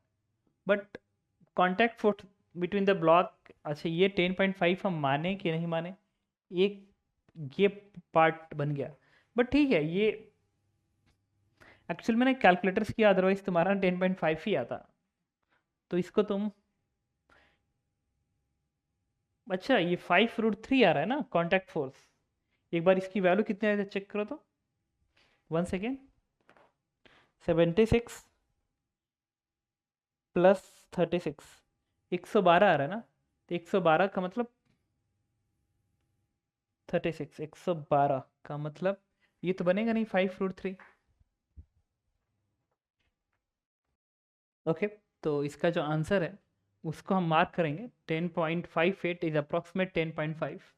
तो इसको हम लोग मार्क कर लेंगे। जबकि कॉन्टैक्ट फोर्स बिटवीन 5√13 तो आएगा नहीं, क्योंकि ये 112 आ रहा था, रूट 112, जो कि इसमें कन्वर्ट्स नहीं हो पाएगा, ये वैल्यू लगभग आएगी। ठीक है, इसके बाद आते हैं नेक्स्ट क्वेश्चन पे। ये है। अच्छा, इस क्वेश्चन को मैं 70% के लेवल पे रखूंगा। क्वेश्चन को रीड करेंगे। अच्छा, इस क्वेश्चन को लेके डाउट पे मत आना, अगर तुम कैलकुलेट करो ना प्रॉपरली, तुम कैलकुलेट करो, देखो ना अभी 112 का रूट निकालोगे 10.5 तुम्हें लगेगा कि आ गया। ठीक है, वो कैलकुलेटर था इसलिए ऐसा, बट ये मार्क कर सकते हो। अब एग्जैक्ट इस पे कोई पहुंच गया तो मार्क करे कि ना करे, तो इसके लिए ना इम्पोर्टेंट हो जाएगा क्या, इसके लिए इम्पोर्टेंट हो जाएगा क्या, अगर इसमें एक चीज़ और हो सकता है, पता है क्या, जी की वैल्यू अपने क्या रेख रखी है, 10 रखी है। अगर 9.8 कोई ले लेगा ना, 9.8, तो फ्रिक्शन तो हमेशा 6 ही रहेगा, स्टैटिक है। But normal reaction M G की जब पे 9.8 लगाओगे ना, इसको लेके चलोगे तो ये 10.5 तक पहुंच सकता है। हालांकि इसको लेके तुम प्रॉब्लम मतलब मत आना कि सर ये मार्क करे कि ना करे, ये आंसर है, यस मार्क करना चाहिए। बट ठीक है, थोड़ा सा हो सकता है प्रॉब्लम आ जाए कैलकुलेशन के हिसाब से, बट ठीक है 10.5 चलेगा। हाँ, और ये देखो डी पार्ट तो हो ही नहीं सकता, क्योंकि नॉर्मल रिएक्शन 5√3 है एक्चुअल में। तो इसका मतलब कि उन्होंने जी को 10 रखा है, दैट मीन्स इसका आंसर तो एग्जैक्ट तो 10.580 होना चाहिए। मतलब ये आंसर, ये तो कंफर्म सही है। सी पार्ट मे या मे नॉट पे जा सकता है, डिपेंडिंग ऑन कैलकुलेशंस कैसे कर रहे हो। हाँ, अगर ये 10.58 रहता तब तो मैं हर हालत में मार्क करता। ठीक है, ओके, आज हम लोग अच्छे क्वेश्चन डील करने के मूड में थे, तो बताता हूँ। देखो, आदत है क्वेश्चन जो बेसिक टाइप्स होते हैं, जो एडवांस के अंदर चलते हैं, उसमें घुसने की। तो देखो, वीडियो को पॉज करना, क्वेश्चन सॉल्व करना। A car is accelerating with the acceleration 20 meter per second square. A box of mass m 10 kg that is placed inside the car, it is put in contact with the vertical wall of the car as shown in the figure. The friction coefficient between the box and the wall is 0.6 meters. 6. The acceleration of the box will itna, the friction force acting on the box will be itna, the contact force between the multiple choice question. The net contact force between vertical wall and box is only electromagnetic in nature. Yes, D part तो ऐसे सही हो गया। Actual पता है क्या है कि 10 kg और वॉल के बीच में एक तो नॉर्मल रिएक्शन होगा जो कि इलेक्ट्रोमैग्नेटिक फोर्स है, और दूसरा फ्रिक्शन होगा, वो भी इलेक्ट्रोमैग्नेटिक फोर्स है। तो डी पार्ट तो हर हालत में सही होगा। The net contact force between the vertical wall and box is only electromagnetic in nature. Yes, net contact contact mg जो है वो ग्रेविटेशनल फोर्स है, बट जो कॉन्टैक्ट फोर्स होते हैं वो बेसिकली इलेक्ट्रोमैग्नेटिक होते ही हैं। तो नॉर्मल और फ्रिक्शन फोर्स इलेक्ट्रोमैग्नेटिक फोर्स है। बाकी कहाँ से देखते हैं। अब देखो, इसकी एबीडी बनाएंगे। अब एक प्रॉब्लम ये है कि अगर इस वॉल पे इस ब्लॉक को रखेगा तो ब्लॉक इस पे स्लाइड भी कर सकता है और नहीं भी कर सकता है। जैसे ये मेरा हाथ है, उसमें ये है एसी का, इस तरीके से अगर मैं अपना हाथ को ऐसे छोड़ दूं तो देखो नीचे गिर जा रहा है, गिर गया नीचे, देखो। लेकिन इसको खूब तेज से बढ़ाओ, देखो हाथ में रुका रह रहा है, देखो शुरू में तो रुका ही था, मैं अपने हाथ को रुका हूं तब गिरा है। तो एक पॉसिबिलिटी है कि हो सकता है कि ये ब्लॉक इस पे स्लाइड करे, हो सकता है ना करे, ये क्वेश्चन है। हो सकता है करे, हो सकता है ना करे। तो जब भी ऐसा प्रॉब्लम आता है कि स्लाइड करेगा कि नहीं करेगा, तो एक एजम्पशन मानना होता है। मानते हैं नो स्लाइडिंग, तो चलो मैंने मान लिया नो स्लाइडिंग, तो इसमें एजम्पशन यूज कर रहा हूँ, एजम्पशन। नो स्लिप, मतलब यहाँ पे स्लिप नहीं करेगा। तो अगर यहाँ पे स्लिप नहीं करेगा तो इस ब्लॉक का एबीडी बना दे, तो एन आप ऐसे दिखाओगे। फ्रिक्शन ऑफ कोर्स ऊपर को आप दिखाएंगे और एम को आप नीचे दिखाएंगे 10G को। ग्राउंड फ्रेम में एबीडी बना रहा हूँ, तो ग्राउंड फ्रेम में इस पे जब लिखोगे एफ बराबर एम ए, तो एफ ऊपर है एम नीचे, तो एफ जो होना चाहिए, अगर ये नीचे को स्लाइड नहीं कर रहा तो एफ 10G को बैलेंस करना चाहिए। 10G दैट मीन्स 100 न्यूटन होना चाहिए। और ग्राउंड फ्रेम में चूंकि ये बॉक्स आगे जा रहा है 20 से, तो एफ में एन दिखेगा, तो एन बराबर मास इंटू एक्सेलरेशन। मास कितना है 10, और एक्सेलरेशन क्या है 20, आ गया 200। अब मुझे यहाँ का लिमिटिंग फ्रिक्शन निकालनी पड़ेगी। अच्छा, लिमिटिंग फ्रिक्शन क्या होगा, म्यू इंटू एन। म्यू क्या है यहाँ का 0.6, तो 0.6 इंटू एन क्या है 200, तो वैल्यू क्या आ गई 120 न्यूटन। अच्छा, ये लिमिटिंग फ्रिक्शन है और ये 100 है, 100 120 से कम है। यस, कम होना इस बात को कंफर्म करता है कि स्लाइडिंग नहीं होगी, क्योंकि उतना फ्रिक्शन तो मिल ही सकता है, क्योंकि लिमिटिंग 120 तक वो दे सकता है, तो उससे कम का तो दे ही सकता है। दैट मीन्स आपका एजम्पशन नो स्लिप करेक्ट निकला। इसका मतलब ये ब्लॉक इस वॉल पे स्लिप नहीं करेगा, मतलब ऐसे ही भागेगा ऐसे ही। अगर वॉल इधर भाग रहा है, अगर वॉल इधर जा रहा है, तो ब्लॉक भी इधर ही जाएगा ऐसे ऐसे। ओके, इसका मतलब इस ये ब्लॉक अगर इस पे स्लिप नहीं कर रहा, तो इस ब्लॉक का एक्सेलरेशन 20 होगा ग्राउंड फ्रेम में, क्योंकि वाई में मोशन नहीं हो रहा, सिर्फ एक्स में मोशन हो रहा है। That means 20 meter per second square the acceleration of the box will be 20 meter per second square. Yes, सही कह रहा है। A box of mass m10 kg, तो इसका एक्सेलरेशन 20 रहेगा, सही कह रहा है। The friction force acting on the box is 100 newton. Yes, 100 newton ही होगा, सही कह रहा है। C part, the contact force between the vertical wall and the box will be, इस बॉक्स और वॉल के बीच का कॉन्टैक्ट फोर्स क्या होगा, फ्रिक्शन और नॉर्मल रिएक्शन का रिजल्टेंट। तो जो कॉन्टैक्ट फोर्स आएगा, friction is 100 and normal reaction is 200 200 का स्क्वायर। भाई नॉर्मल रिएक्शन 200, फ्रिक्शन इज 100, तो ये आएगा 100√5।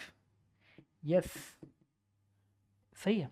It's answer is C. Answer all part is correct. ये मल्टीपल चॉइस क्वेश्चन था। तो अभी हम लोग अटेम्प्ट कर रहे हैं एक कॉम्प्रिहेंशन। इस कॉम्प्रिहेंशन को आप रीड कर लीजिए, क्वेश्चन मैं भी आपको दिखाता हूँ। तो कॉम्प्रिहेंशन में कह रहा है कि an object of mass m is suspended in equilibrium using the string of length L and a spring having spring constant K की वैल्यू 2 mg/L से कम है। देखो यहाँ पे एक रस्सी है, ये रस्सी को इसमें बांध दिया गया, तो रस्सी एक तरह से टाइट है, तभी तो बांधा गया है। अनस्ट्रेच लेंथ L/2 है, इस स्प्रिंग का अनस्ट्रेच लेंथ L/2 है। अनस्ट्रेच लेंथ L/2, इसका मतलब कि अगर ये लेंथ L है तो स्प्रिंग को खींच के स्प्रिंग में क्या इलोंगेशन है। हाँ, तो फिर इस रस्सी का क्या काम है, इस रस्सी का क्या काम है। तुम भी कंफ्यूज, मैं भी कंफ्यूज, लेकिन कोई कंफ्यूजन नहीं है। क्वेश्चन में ऑप्शन में बता दो कि this is the question. 3 question है इसके, ये 3 क्वेश्चन है टोटल, और टोटल नंबर मैं नोट कर दूं तीनों क्वेश्चन का। ये कंप्रीहेंशन है तो आप समझ सकते हो, ये 50%, 50 नहीं, आई थिंक 50% ओके चलेगा, 50% जेई का लेवल है। वीडियो को पॉज करना है, सॉल्व करना है। अब मैं बढ़ाता हूँ, आप क्वेश्चन रीड कर लीजिए, मैं बाद में बताऊंगा क्या हो रहा है। देख लिया question. Now this is the next question, find the tension in spring in newton. Video pause करेंगे, सॉल्व करेंगे। कर लिया सॉल्व। अब next question, find the acceleration of block just after cut the string. Video pause करेंगे, solve करेंगे। Okay, आपने solve कर लिया। Next, what happen if k is greater than 2 mg/L। Video pause करेंगे, सॉल्व करेंगे और आंसर मार्क करेंगे। Okay, I think आपने कर लिया। नाउ अब मैं सॉल्व करता हूँ।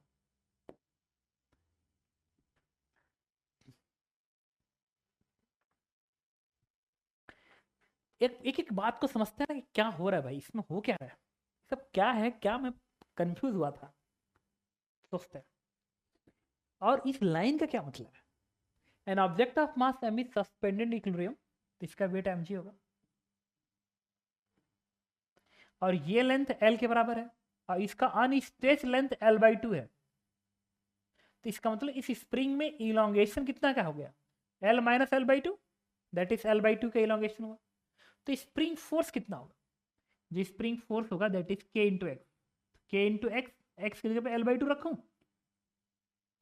क्योंकि ये लेंथ l है, नेचुरल लेंथ l/2 है, तो इस स्प्रिंग में इलांगेशन l/2 का हुआ, तो स्प्रिंग फोर्स क्या होगा, k इंटू l/2।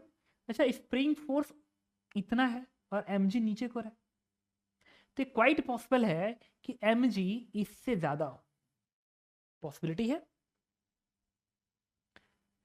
तो अगर mg इससे ज्यादा होता तभी जाके ये रस्सी इसमें टाइट रहेगी, यहाँ पे बात होगी, तभी रस्सी टाइट रहेगी, अदरवाइज नीचे गिर जाती।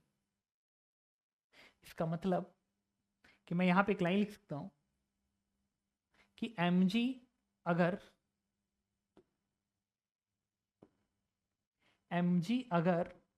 इससे ज़्यादा होता, अगर mg की वैल्यू इस स्प्रिंग फोर्स से ज़्यादा हो जाए तो ये ब्लॉक ऊपर ना जाके नीचे की ओर जाना चाहेगा, जिसकी वजह से इस रस्सी को टाइट रहना पड़ेगा, रस्सी को टाइट रहना पड़ेगा। अच्छा, ये कंडीशन अगर लिख दिया तो यहाँ पे k क्या आया, तो k is less than, less है ना, k is less than 2mg/l, वही उन्होंने लिखा कि 2mg/l। इसका मतलब इस कंडीशन में अगर गया तभी जाके ये रस्सी टाइट रहेगी। लेकिन अगर ये कंडीशन ना हो, उल्टा हो जाए, तो अगर k की वैल्यू इससे कम ना हो, k की वैल्यू इससे ज्यादा हो गया, तो स्प्रिंग फोर्स ज्यादा हो जाएगा, तो इस ब्लॉक को ऊपर खींच देगा, इस रस्सी से को टाइट नहीं रहेगी, ढीली हो जाएगी रस्सी। I think you are getting my point. मैंने कहा कि अगर इस mg की वैल्यू इस स्प्रिंग फोर्स से ज़्यादा है, mg की वैल्यू स्प्रिंग फोर्स से ज़्यादा है, तो ये कंडीशन होल्ड करना पड़ेगा, तभी जाके रस्सी टाइट होगी और इस तरीके से दिखेगी और इसमें टेंशन होगा, और ये इक्विलिब्रियम में रह सकता है, लिखा गया इक्विलिब्रियम, तभी रह सकता है जब ये रस्सी टाइट रहेगी।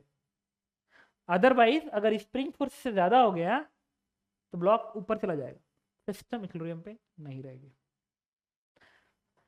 ओके, दैट मीन्स ये कंडीशन होना एकदम जरूरी है, सो दैट ये ब्लॉक इक्विलिब्रियम पे रहे, बिकॉज ऑफ रस्सी का टेंशन ऊपर आके बैलेंसिंग हो जाएगी। एबिट बनाएंगे तो टी मैं ऊपर कर दिखाऊंगा, mg नीचे दिखाऊंगा, और स्प्रिंग फोर्स ऊपर दिखाऊंगा कितने का, k into l/2, elongation l/2 है तो k इंटू l/2 ऊपर कर दिखाऊंगा। नेट फोर्स बैलेंस करो, mg बराबर k l/2 प्लस टी, तो यहाँ से टी की वैल्यू क्या आ गई, mg माइनस k l/2, इतनी आ गई। तो देखना, तो पहला क्वेश्चन था tension in string mg minus k l/2, तो first part is correct. Okay, second part में उन्होंने कहा था find the acceleration of block just after cut the string, string को कट करने के बाद ब्लॉक का एक्सेलरेशन कितना होगा। तो हम पढ़े अच्छे से कि अगर रस्सी को कट करते हो तो रस्सी का टेंशन इमीडिएटली गायब हो जाएगा, लेकिन spring force as it is रहता है जस्ट आफ्टर, वो टाइम के साथ धीरे धीरे चेंज होगा, लेकिन जस्ट आफ्टर तो वही रहेगा। तो just after spring force k into l/2 ही रहेगा, mg डाउनवर्ड, एंड रस्सी का टेंशन गायब हो चुका तो ब्लॉक नीचे भागेगा, क्योंकि mg k l/2 से ज्यादा है। तो नेट फोर्स क्या लिखेंगे, mg माइनस k l/2 बराबर मास इंटू ए, तो पूछे ए की वैल्यू क्या आएगी, मास से डिवाइड, तो g minus K L upon 2m, और ये डाउनवर्ड होगा, तो एक्सेलरेशन होगा g minus K L upon 2m, it's B part, and B part is correct. Okay, now the next question is what happen if k is this one, वही case है, अगर k से ज्यादा हो गया तो क्या इक्विलिब्रियम रह पाएगा, नहीं। Equilibrium tension in spring negative हो ही नहीं सकता यार, negative tension. Equilibrium position change in the length spring greater than l/2, equilibrium tension in string is 0, we cut the string, block will acceleration in upward direction, बहुत कुछ हो गया।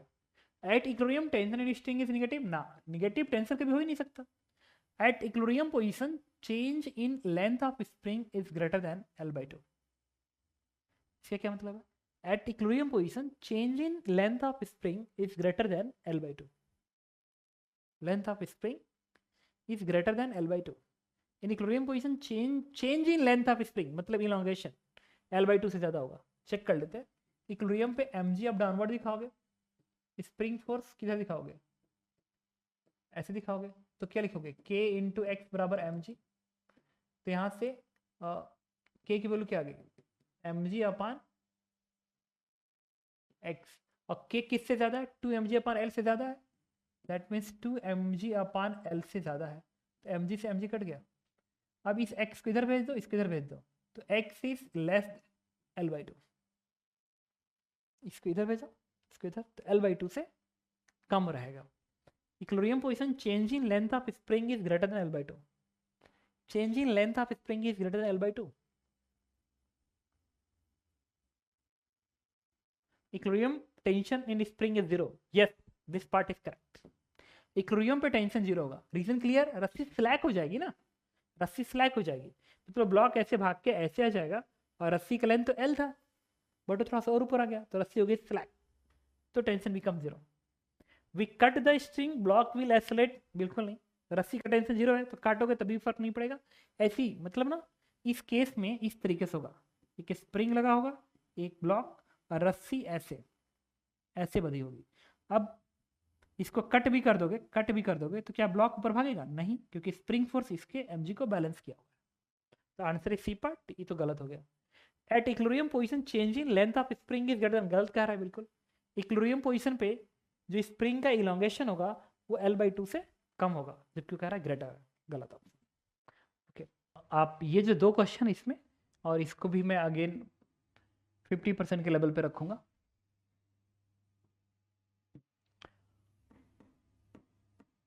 देखिए,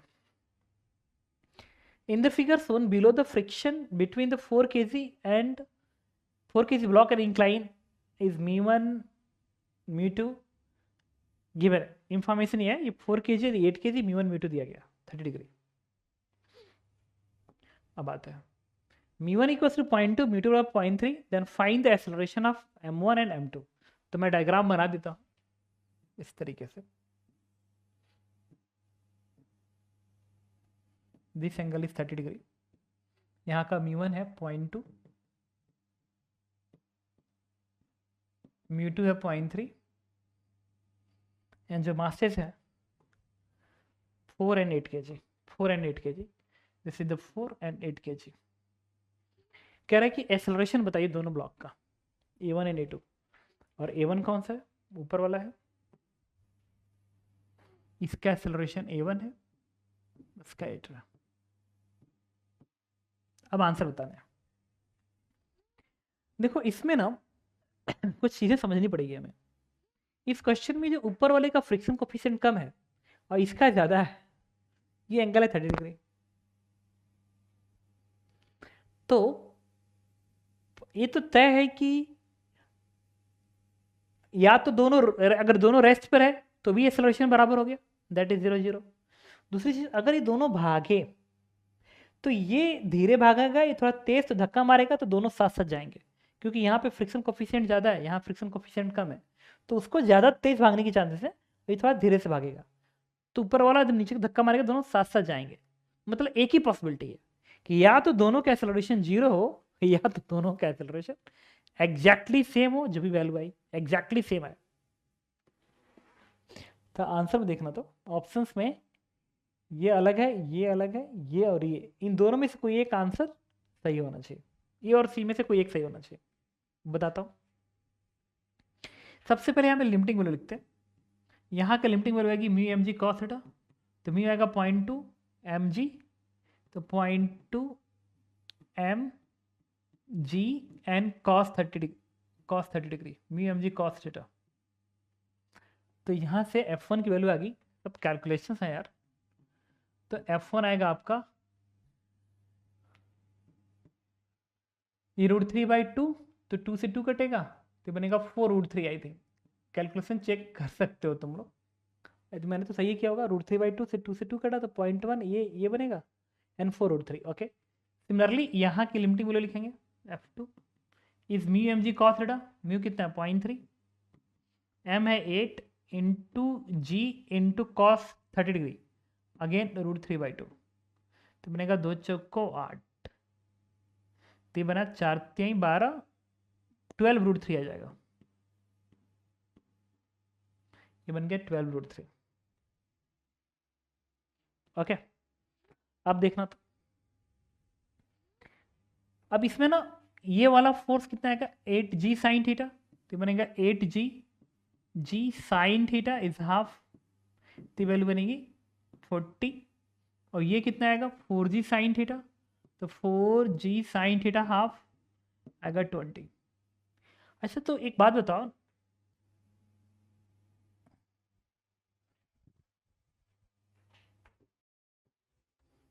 okay तो अटेम्प्ट करते हैं। μ1.2 μ3 इतना, तो ये देख ले सबसे पहले हम निकालेंगे क्या पुलिंग फोर्स। सबसे पहले निकालेंगे कितने का ये वाला फोर्स है, सपोर्टिंग फोर्स को पुल बोलते हैं, एक तरह से पुल निकालते हैं। तो जो पुल बनेगा वो बनेगा ये 40 और ये 20 दैट इज 60। अब यहाँ से ओपोजिंग आएगा, तो यहाँ पे मैक्स ओपो जो आएगा, मैक्स ओपो, ओपो का मतलब ओपोजिंग फोर्स, ये कितना है 12√3, ये है 4√3, तो दोनों को जोड़ दो, तो 12 + 4 16√3 आएगा।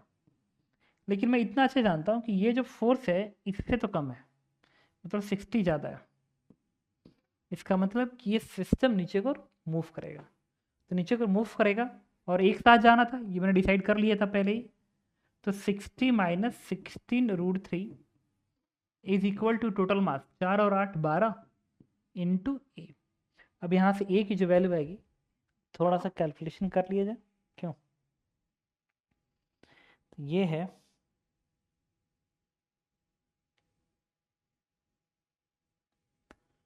60 - 16√3 एंड डिवाइडेड बाई 12, 2.6 यानी 2.7 आ रहा है। सॉल्व करने के बाद ये वैल्यू आ रहा है 2.7। तो समझ सकते हो it's answer is a part. तो ठीक है, अभी मत करना सर, ये कैलकुलेशन है, यही एडवांस वाले आजकल ये सब खूब कर रहे हैं। Now next question is this one, if μ1 is 0.3 and μ2 is 0.2 find the acceleration of m1 and m2। अच्छा μ1 0.3 है, मतलब μ1 कहाँ का है, ये 0.3 है और वो 0.2 है। सॉल्व हो गया, तो सॉल्व हो गया। देखो कैसे, ये वाला ब्लॉक ऐसे है, ये वाला ब्लॉक कैसे है, इस तरीके से। ये फोर्स कितने का आया था 60 का आया था, नहीं 40 का आया था ना, ये हमने निकाला था अभी प्रीवियस क्वेश्चन में। देखो ये था 40, ये था 20। तो ये है 40 का और ये कितने का 20 का। लेकिन यहाँ का जो फ्रिक्शन आएगा that is F1 is mu हो गया 0.3, तो 0.3 m 2 kg का था ना, नहीं 4 kg का है, तो mu m into G cos 30 degree that is √3/2। तो √3/2 का मतलब ये हो गया, √3/2 का मतलब अगर यहाँ पे 2 से डिवाइड करो तो 2 दूनी 4 2 3 6 6√3, F1 आएगा 6√3। सही है। उसी तरीके से मैं यहाँ का F2 निकालूंगा, जो F2 बनेगा म्यू कितना है 0.2 है। अच्छा इतने की ज़रूरत ही नहीं थी, ये तो ऐसे ही मुझे समझ में आ रहा है कि ये कर ही लो, तुम्हारी मर्जी है। म्यू कितना है 0.2 है, म्यू एम कितना 8 kg, mu M G cos 30 √3/2। तो यहाँ से आएगा 2 से 2 कटेगा, ये बनेगा 8√3। आप देखो इतना तो तुम अच्छे से जान चुके होगे कि क्योंकि ये फ्रिक्शन कोफिशिएंट यहाँ वाला है, नहीं यहाँ वाला है म्यू टू यहाँ पे है एंड म्यू1 यहाँ पे है, म्यू1 यहाँ पे है। तो इसका म्यू2 अगर कम है तो ये तेजी से एक्सेलरेट होगा, और ये धीरे धीरे एक्सेलरेट होगा। तो F बराबर ma लिखें उससे भी मैं समझ सकता हूँ। और तुम्हें पता है कि अगर एक ऑब्जेक्ट फ्रीली एक्सेलरेट करता है तो एक्सेलरेशन होता है g sin theta minus mu G cos theta. सीधे उससे आंसर निकाल लेंगे। तो ये अलग भागेगा, ये अलग भागेगा। तो इसका एक्सेलरेशन नीचे को होगा a ब्लॉक 2 है ना, तो af2 मतलब af2 जो होगा g sin theta minus mu, यहाँ का म्यू कितना है 0.2 म्यू जी कॉस थीटा √3/2। तो यहाँ से वैल्यू आएगी 5, ये 2 से 2 कटेगा, ये बनेगा √3। 5 माइनस √3, 5 माइनस √3 पता है कितना होता है, ये आएगा 1.7। तो 1.7 का मतलब कितना आएगा, मतलब ये 3.2 आई थिंक आ जाना चाहिए। देखो तो कैलकुलेट करके आ रहा है यही ना, 5 माइनस √3 दैट इज 3.26, लगभग 3.2 चलेगा। उसी तरीके से मुझे क्या निकालना है, इसका एक्सेलरेशन। तो a1 क्या आएगा, again g sin theta minus mu कितना है 0.3, यहाँ का म्यू है 0.3, म्यू1 है 0.3, म्यू जी कॉस थीटा √3/2। समझ रहे होगे तुम। तो a1 की वैल्यू क्या आ रही है 5 माइनस ये बनेगा 2 × 10 1.5 √3, ये कितना आएगा, तो 5 माइनस 1.5 √3 दैट इज 2.4। तो yes it's answer is D part. तो इस तरीके से देखा मैंने इस क्वेश्चन को किस तरीके से अटेम्प्ट किया, और आपको भी ऐसे ही करना था। Okay now